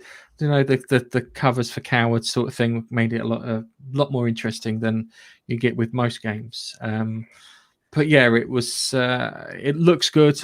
I'm quite excited for this because I think it'll be a more fun game because I liked Bulletstorm. Bulletstorm was good. I played Bulletstorm twice through. Played it on the PS3, 3 times through. PS3, 360. I played it on the PS4 with the Duke Nukem add-on, which is fantastic because they just swap one of the characters out for Duke Nukem. They don't change the other characters' lines, but the actor doing the Duke Nukem lines reacts to them. Like, who is this guy? When they're talking to him and stuff. And I really enjoyed the hell out of it, and I'm hoping that this will be a similar thing. Well, I like the look of that.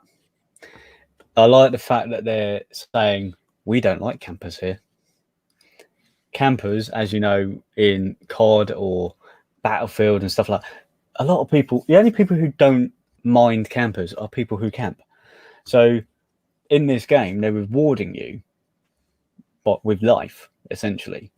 They're refilling your life every time you make a kill and to be aggressive and use your powers and stuff like that. So I like the sound that it's going to be a fast-paced game and not Camper's Paradise. But there'll still be people who try, won't there?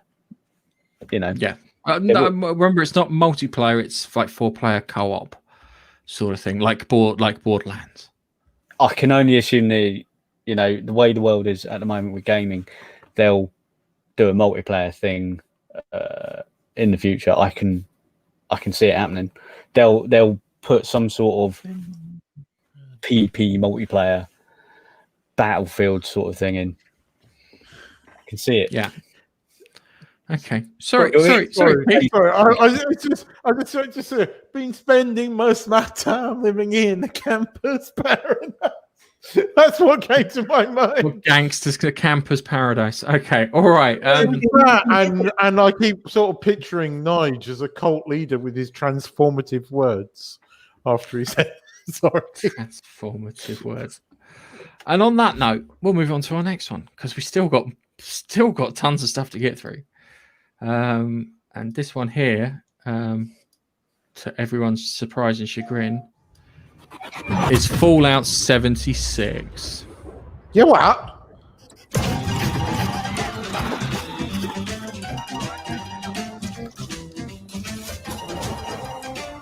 Gareth, 60 frame.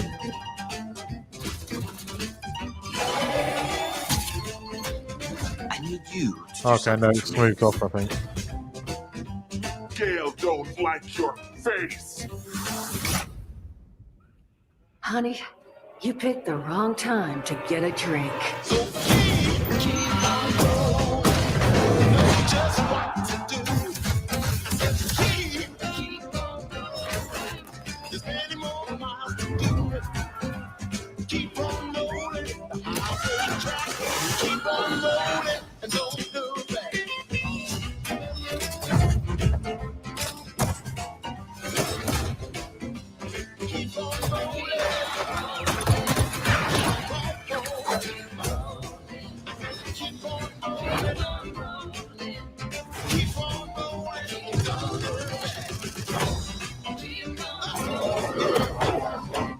I'll tell you what, they do see some funky music. Okay, we'll leave it there. Sorry, Nige, what'd you say? They choose some funky music, don't they, for Fallout trailers? They do. I'm hoping that we're going to get what's referred to as copyright deadlock, where we get two opposing people trying to claim copyright on our video and not being able to do it because they get deadlocked out by each other. That would be fantastic. That would be great. Yes, they look like they've got NPCs in there, which I think is good. It's something that we kind of wanted for it. I don't know if the game itself has been fixed. Looks like you're getting proper missions. Vault Raids is another one. And it's part of Xbox Games Pass too, so we can try without the pain of actually buying the content, which I think is good. Yes, I've seen Fallout 76 on the Game Pass, and I thought, "Oh, do I download it?" Not sure because of all the bad things I've heard, especially from you and Carl. It's me more than Carl. Only game that I almost snapped the disc into because I got frustrated. Exactly, and that's I know if it's frustrating you, it's going to really piss me off. And I quite like Fallout games. I love Fallout 3. Not as much Fallout 4, but I did like it, and I like the fact I could build little camps and stuff. I'm only assuming that 76 allows you to build your own camps. I'll be honest with you. When I played it last, it was shit. The camp building was shit. I think they've extended it to make it a bit more interesting. But when I went to go and build it, was garbage. It does look that way in 76. That the camp building looks much better than Fallout 4. But only from what you've just said, I'm assuming that it wasn't quite as good as Fallout 4. And they're going to improve it for this latest patch that they're doing. So, yeah, it looks interesting. I would give it a game on Game Pass, but I wouldn't be buying it. No. If it wasn't, I know. It's one of those things where it's a case of, if it wasn't on Game Pass, I wouldn't. But I think me and you should give it a try. Maybe we can rope Carl into joining us, and we'll get on Fallout 76 together and see if things have got better. Fingers crossed they have got better. I'll know in the first hour if they have or they haven't. All right, let's move on to our next one, which is one of my kind of favourite-y ones.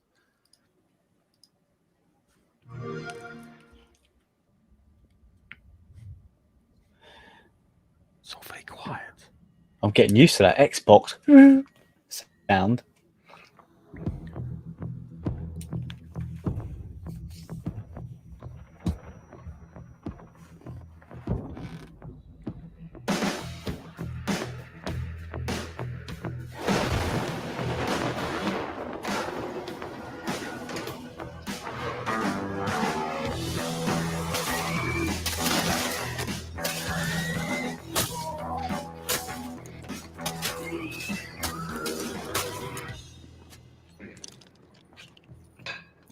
mean, I was doing that in Gears 4. Master of mankind, may thy light guide us in the darkness. Burn the heretic, kill the mutant, purge the unclean. Master of mankind, grant us strength.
All right, so Warhammer Darktides.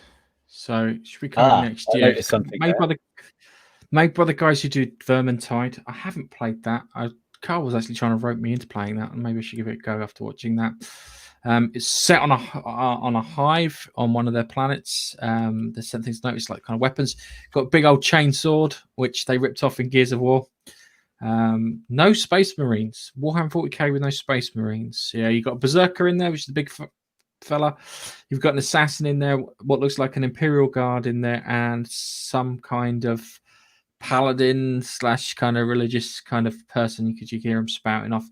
Didn't see the Gene Stealers, yeah, because the Gene Stealers are in like the Undercity. And the idea of the Gene Stealers is that they're like the vanguard of the Tyrannids. So yeah, if the Gene Stealers turn up, that means a Tyrannid fleet, which are the bioorganic monsters of the 40k universe, will what do you call it? Will appear. It looks dirty, gothic, and grimy. I think it's got quite a good feel to it in regards to it, especially when you throw in all that technology and you've got those characters in there. Again, 4-player co-op, so you can pick one of the characters, be it the Imperial Guard, the Assassin, the Berserker, or the cleric-looking one. If it's got the Gene Stealers in there, you're going to get some nice bosses in regards to Tyrannids and whatnot. You'll get that thing called Lictor, which is like a weird assassination kind of style creature, which would be the assassin's opposite number. And then the Gene Stealers themselves, which come in different shapes and varieties, which looks and feels quite exciting. So I've got a big old grin on my face when I see that one. Well, I just want to quickly show something. There you are. Xbox Game Pass listed for that game. Sweet. Let me just remove that for me. So all of those classes and stuff that you mentioned mean nothing to me because I know nothing about Warhammer. All I know is there is something called 2K or 40K or whatever it is. Actually, I don't even know about that. But that game reminds me of Left 4 Dead. It does. With the zombies. Yeah. Have you played? There was Left 4 Dead 1. Yes. Multitude of it's a team of 4 and a multitude of zombies of different speeds and traits and stuff that are chasing you down, and that just reminds me of this Warhammer game. Pretty much dead on, really, although there looks to be a little bit more strategy to those things that are coming at you. Yeah. They've got you've got the general kind of dregs that live in the hive. It's hives in Warhammer 40k, and you do get some mutants and bits that are down there. So you've got that to look forward to, and then the big bads are the Tyrannids. Yeah, it's certainly interesting, and if we can get a team of 4 together on Xbox, seeing as it's Game Pass, we can just download it and play it. Yeah, and that's interesting. Yeah, that would be a very good one. I think it would be very, very good. All right, so let's move on to our last bit of gaming news, which is the Mass Effect tease.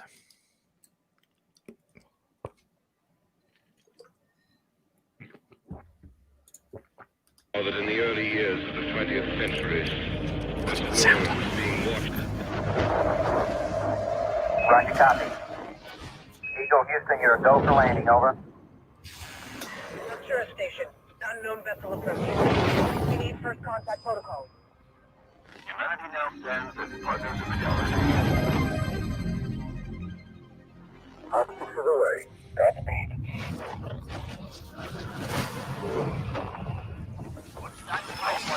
Take down the Dreadnought.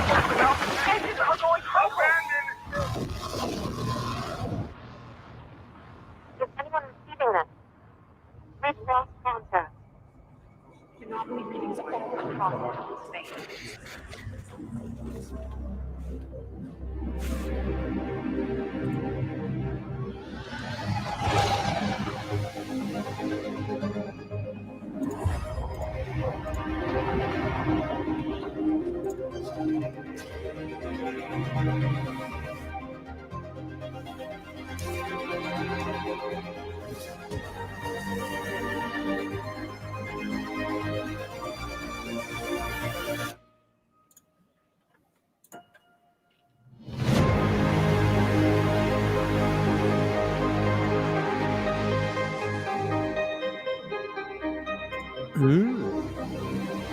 Oh, how I've missed that music.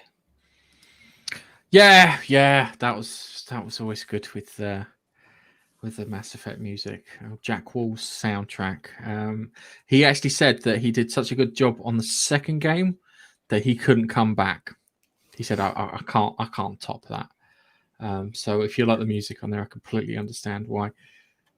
Looks interesting. It looks like I described this as the red option in Mass Effect 3, which is the destroy option. So the Shepard in this version of Mass Effect decided to destroy the relays, the Reapers, and the Geth. Yeah.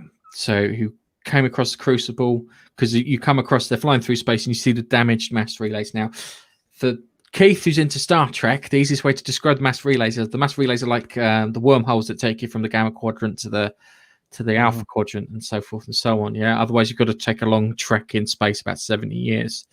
But when you've got the mass relays, so by destroying that, it's kind of limited people to long journeys or just in their local areas. So there's still a lot of breadth for traveling up and down a section of space there, which is great. You saw Liara in there, which is fantastic. You saw what looks like Shepard's armor on another planet, where it should be Shepard's armor in like London or on the what do you call it, the Crucible in Mass Effect. Yeah. I want a decent Mass Effect game. We covered a new story last week of how the two key people have left, Casey Hudson and Takara or whatever his name was, which kind of makes me wince a bit because I think we might get another. I liked Mass Effect Andromeda. I actually genuinely liked Mass Effect Andromeda. I might be the only person on the entire planet that liked Mass Effect Andromeda. I got on with it. I could understand it. It felt like a callback to first Mass Effect, as in what would the first Mass Effect look like if we had the technology of today in order to do that. I did enjoy it. I felt there was room for growth in the story. A lot of unanswered questions, and it was quite nice that they kind of did something that was kind of a bit far out there. But I would have preferred a follow-up to Mass Effect 3, which, fingers crossed, will begin. I played Mass Effect Andromeda, but I think I got to the first arc I think I found and did the first arc. I can't even remember what the character's name was I was playing as. It didn't really resonate with me, that game. It didn't feel like the previous games for me. The storyline didn't quite hook me, unfortunately. But I was just looking this up. I was trying to figure out where in the timeline Mass Effect Andromeda was. I think it was miles in the floor. It was it was. They left between 2 and 3, and because the journey took as long as it did, it was 600 years in the future. Yeah, it's probably why it didn't grip me as much, because I really liked the Shepard story. A lot of people played as bloke Shepard. I didn't. I played as female Shepard. My reasoning I being, played as both because I wanted to do the Paragon version and the thingy. So the girl was the badass, and the what's his mission was the by numbers fella. So I went through it twice because I'm nerdy like that. And well, if you've got the time, I mean, I just played as the woman. I thought if I'm going to be staring at a character's face or arse all day, I'd rather it be a bird than a bloke. That's just me. But Mass Effect 3, I did enjoy it, and I didn't mind the ending like some people did. Much like you don't mind Andromeda. I didn't mind the end of Mass Effect 3 because when the word crucible came up, and I've had this conversation with Keith yesterday, it reminded me of the episode of Babylon 5 where they took care of the Shadows and the Vorlons, because it was a case of you couldn't beat the Shadows were like this ancient race and the Vorlons were this ancient race, and they were so powerful you couldn't beat them. So what they had to do is they had to form a crucible in order for the truth to come out and to get them to stop bloody fighting. Yeah, that's what they were building in Mass Effect. So when I saw it come out, I went, well, I know we got that fucking idea from this first thing, and then because you couldn't have beat the Reapers, there's no way. He showed that he could beat the Reapers, but it would be a Pyrrhic victory if he actually managed to defeat them. So it was. I wasn't too fussed with it. I was more fussed with the end mission because I was hoping the end mission would be like the suicide mission that you had at the end of 2, where if you hadn't got the loyalty of certain people, they would have died en route as you were making it up towards the Crucible. That's the bit that I was more annoyed with than the red, blue, green ending. Yeah, and it was number 2. I was trying to figure out which one it was. In number 2, then you got the loyalty of the people and you put them into teams, couldn't you? Yes, and then you had to have a leader of the team, and they had to be the person who was most loyal to you. And you could only pick one of 3 people for certain jobs because they had certain skills. So, like the biotic would be the only person that could guide you through the shell of the base, unless you were biotic base. Yeah, you could, but it was a case of they would act as a shield as you do with shooting. Yeah, I'm excited for it, but I'm worried for it at the same time. Fingers crossed that everything works out fine and we get a decent Mass Effect game. Am I right in thinking that Liara is of a race that can live a very long time? Yeah. A very long period of time. So we don't actually know how far in the future from Mass Effect 3 this is going to be, because they're showing her, but they can live thousands of years, right? Yeah. So we don't actually, although that bit she picked up, the N7 did look in relatively good condition. However, it's on a frozen planet, and we all know how well things get preserved if they're frozen. So I'm intrigued to know a little bit more when it comes out. Yes, really, I am too. I'm just hoping that they do it. I'm hoping that they do a good game for that. They can do, with the technology you've got now, you can do so much more that you wanted to do with things, especially with the kind of free-flowing kind of things. Keithy.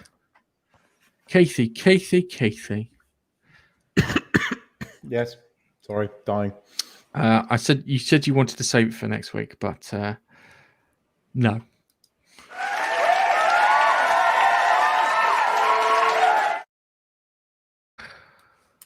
Oh, no, that was me. That was you. Oh, okay. Anyway, Mandalorian. I got a problem. I like this. This is my favorite episode, but I got a massive fucking problem with it. Okay. All right. I'll explain. Okay. Last week, they went, we've got. Okay, all right, you take your ears out. All right, last week when they set it up in that 19-page script episode that they had, they said that they needed Bill Burr for a special mission, and they just needed Bill Burr to come back as a recurring character because Bill Burr is funny. I like Bill Burr. He's one of the American comedians that can actually make me laugh properly, proper guttural laugh. So they brought him back, and they had this episode where you got to see it from the Empire's kind of perspective.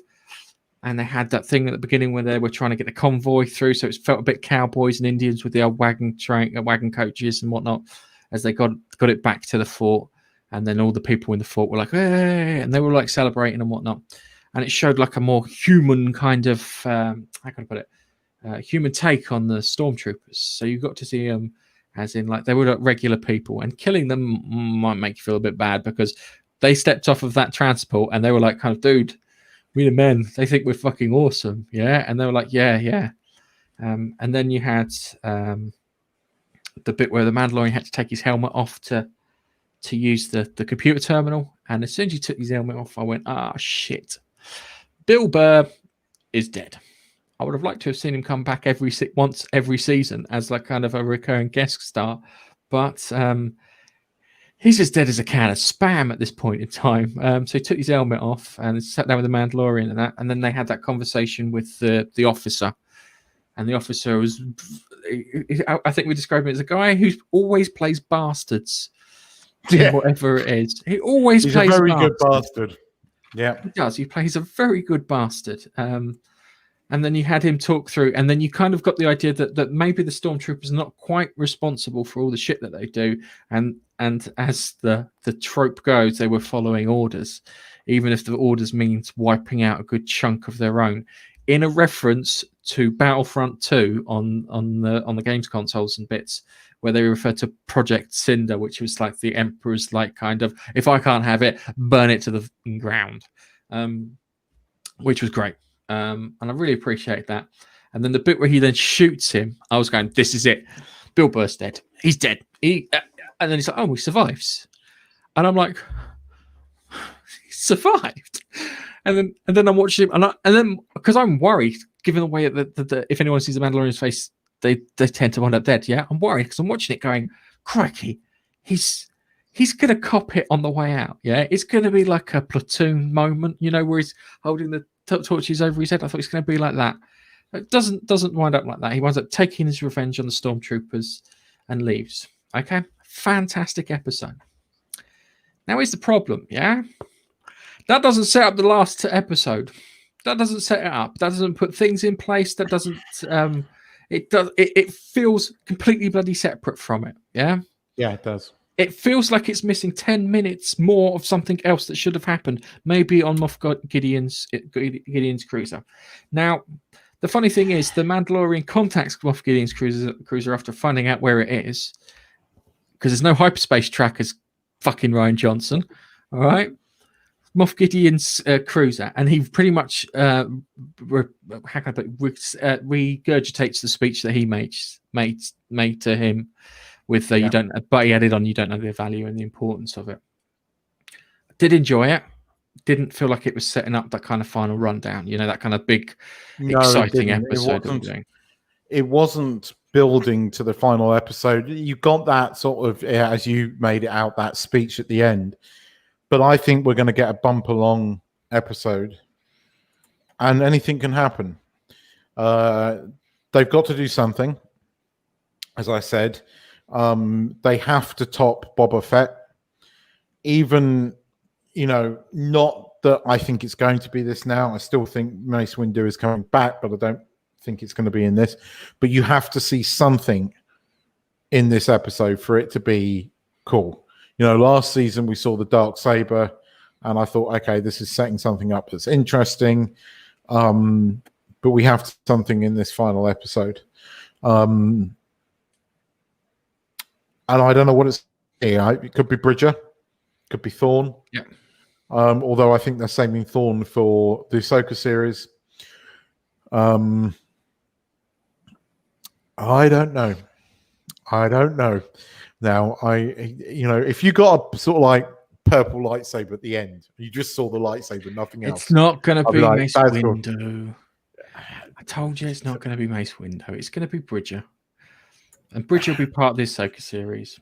I think it's Thrawn, and I think Thrawn's going to be the bad guy that crosses across all series, given the fact that we've heard that we're having all these other Star Wars TV series. I think he's going to be the big bad that take down. We've got to have a Jedi that turns up. It could be Thrawn that spans all 3 seasons. We've got to have a Jedi that turns up and helps them.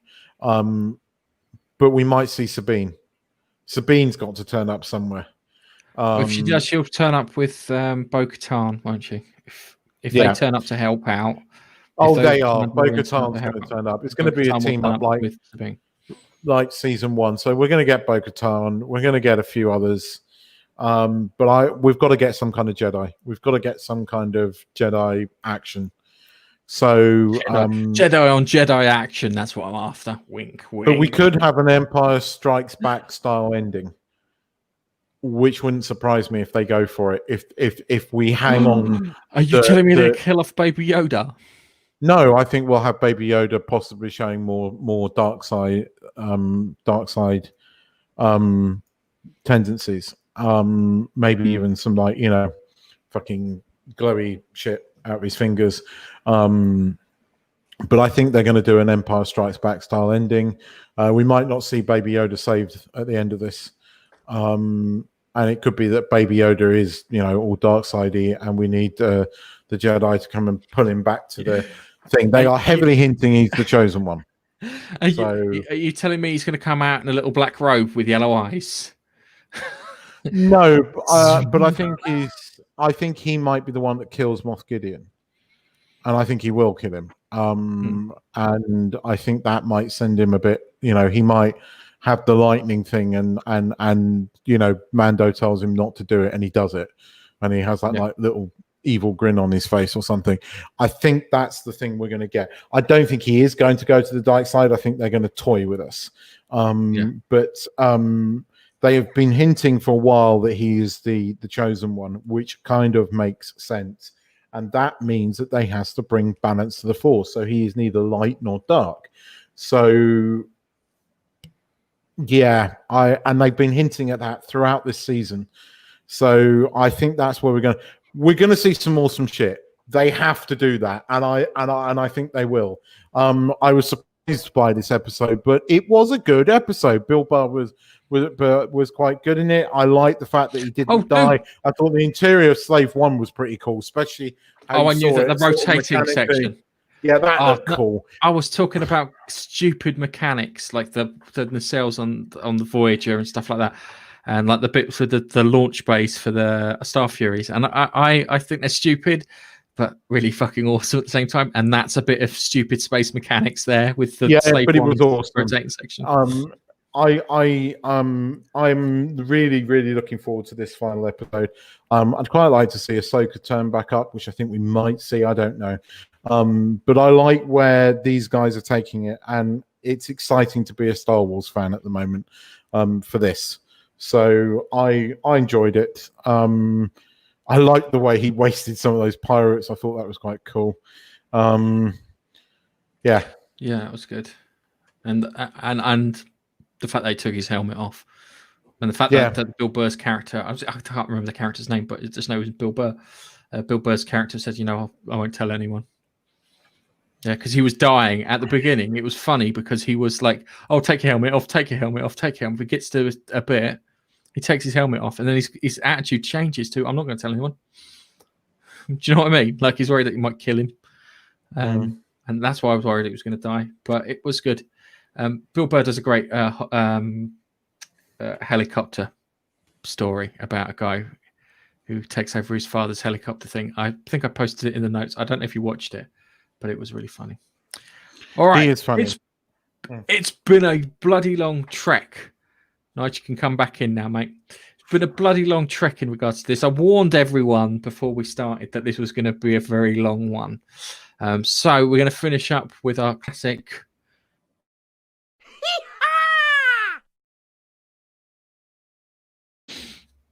All right. Not the best story I could find, but I found a lot of good stories this week, guys. So you have to, give me some credit here. Furious homeowner's handwritten note to tradesman who took toilet's virginity. A woman was disgusted with the actions of a tradesman who at a house and took to Facebook to share a note she left him after I've lost it. Oh, it's a good place to lose it at, but it's just right at the end. Just crash on the mat. She saw, right, the long and the short of it is, it goes like this, yeah? She's having her house renovated, yeah? They're putting in a new toilet, all right?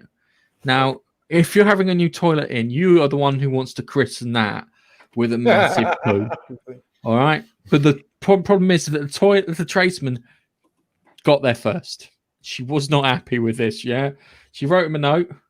If I can find it, here you go. Dear tradesman, the toilets in this house are not rightfully yours to use. We are paying for an outdoor toilet for your use. Not only did you take the virginity of our toilet, but you disrespectfully ignored the seals sign and ripped the tape off and continued to use it. Yes, I do appreciate christening porcelain. I've only done it once, I'm afraid. I appreciate the fact that they are paid for welfare facilities for the tradesmen to use. They decided not to use that and to use a brand new toilet which has never been used with a seal on it, which may not even fully work in order. The only way she'd know is probably, yeah, the seal's gone. But the smell! You just walk in there and go, oh, fuck me. He's probably not even cleaned the skid mark up. Yeah. Just left a fucking down the middle. Yeah. That's the work. Yes. It is one of those ones. And then not only did it once, they did it twice. This is the second time I'm clearing up your shit from this toilet. This is a criminal act. Please do not do it again.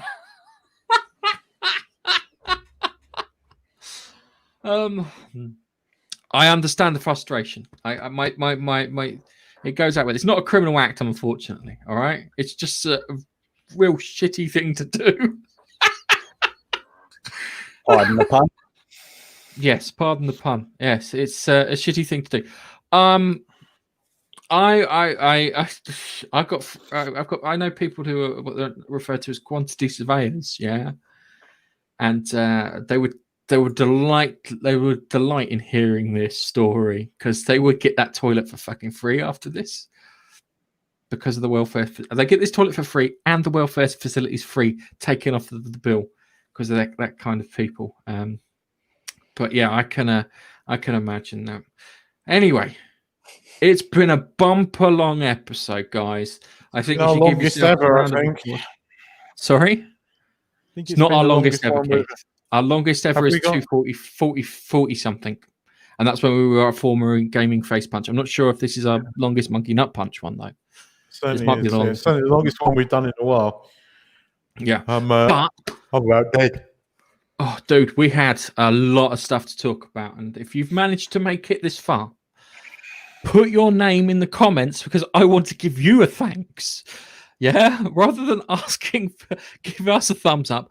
If you've made it this far, all the way through the podcast, put your name in the comments and I will send you a thanks. If it's on Facebook, it may be via Nigel or Keith. I'll be honest with you. Anything else, and I'll write you thanks because, again, it's been a long one. We've got a lot of content to cover.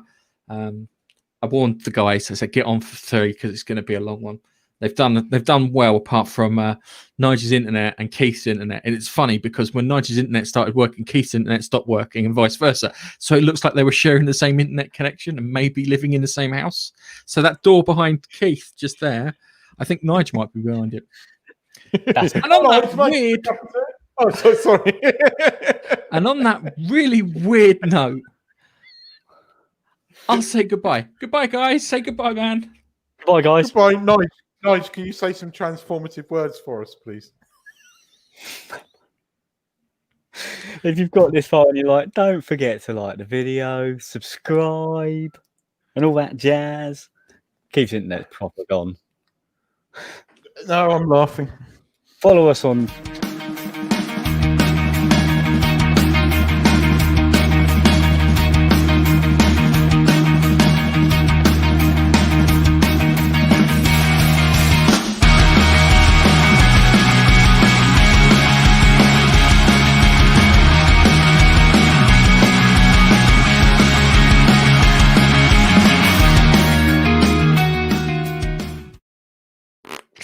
Keith, are you going to buy like an endoscopy thing? Because that's the only thing I can think of which would be one up from an FPV drone.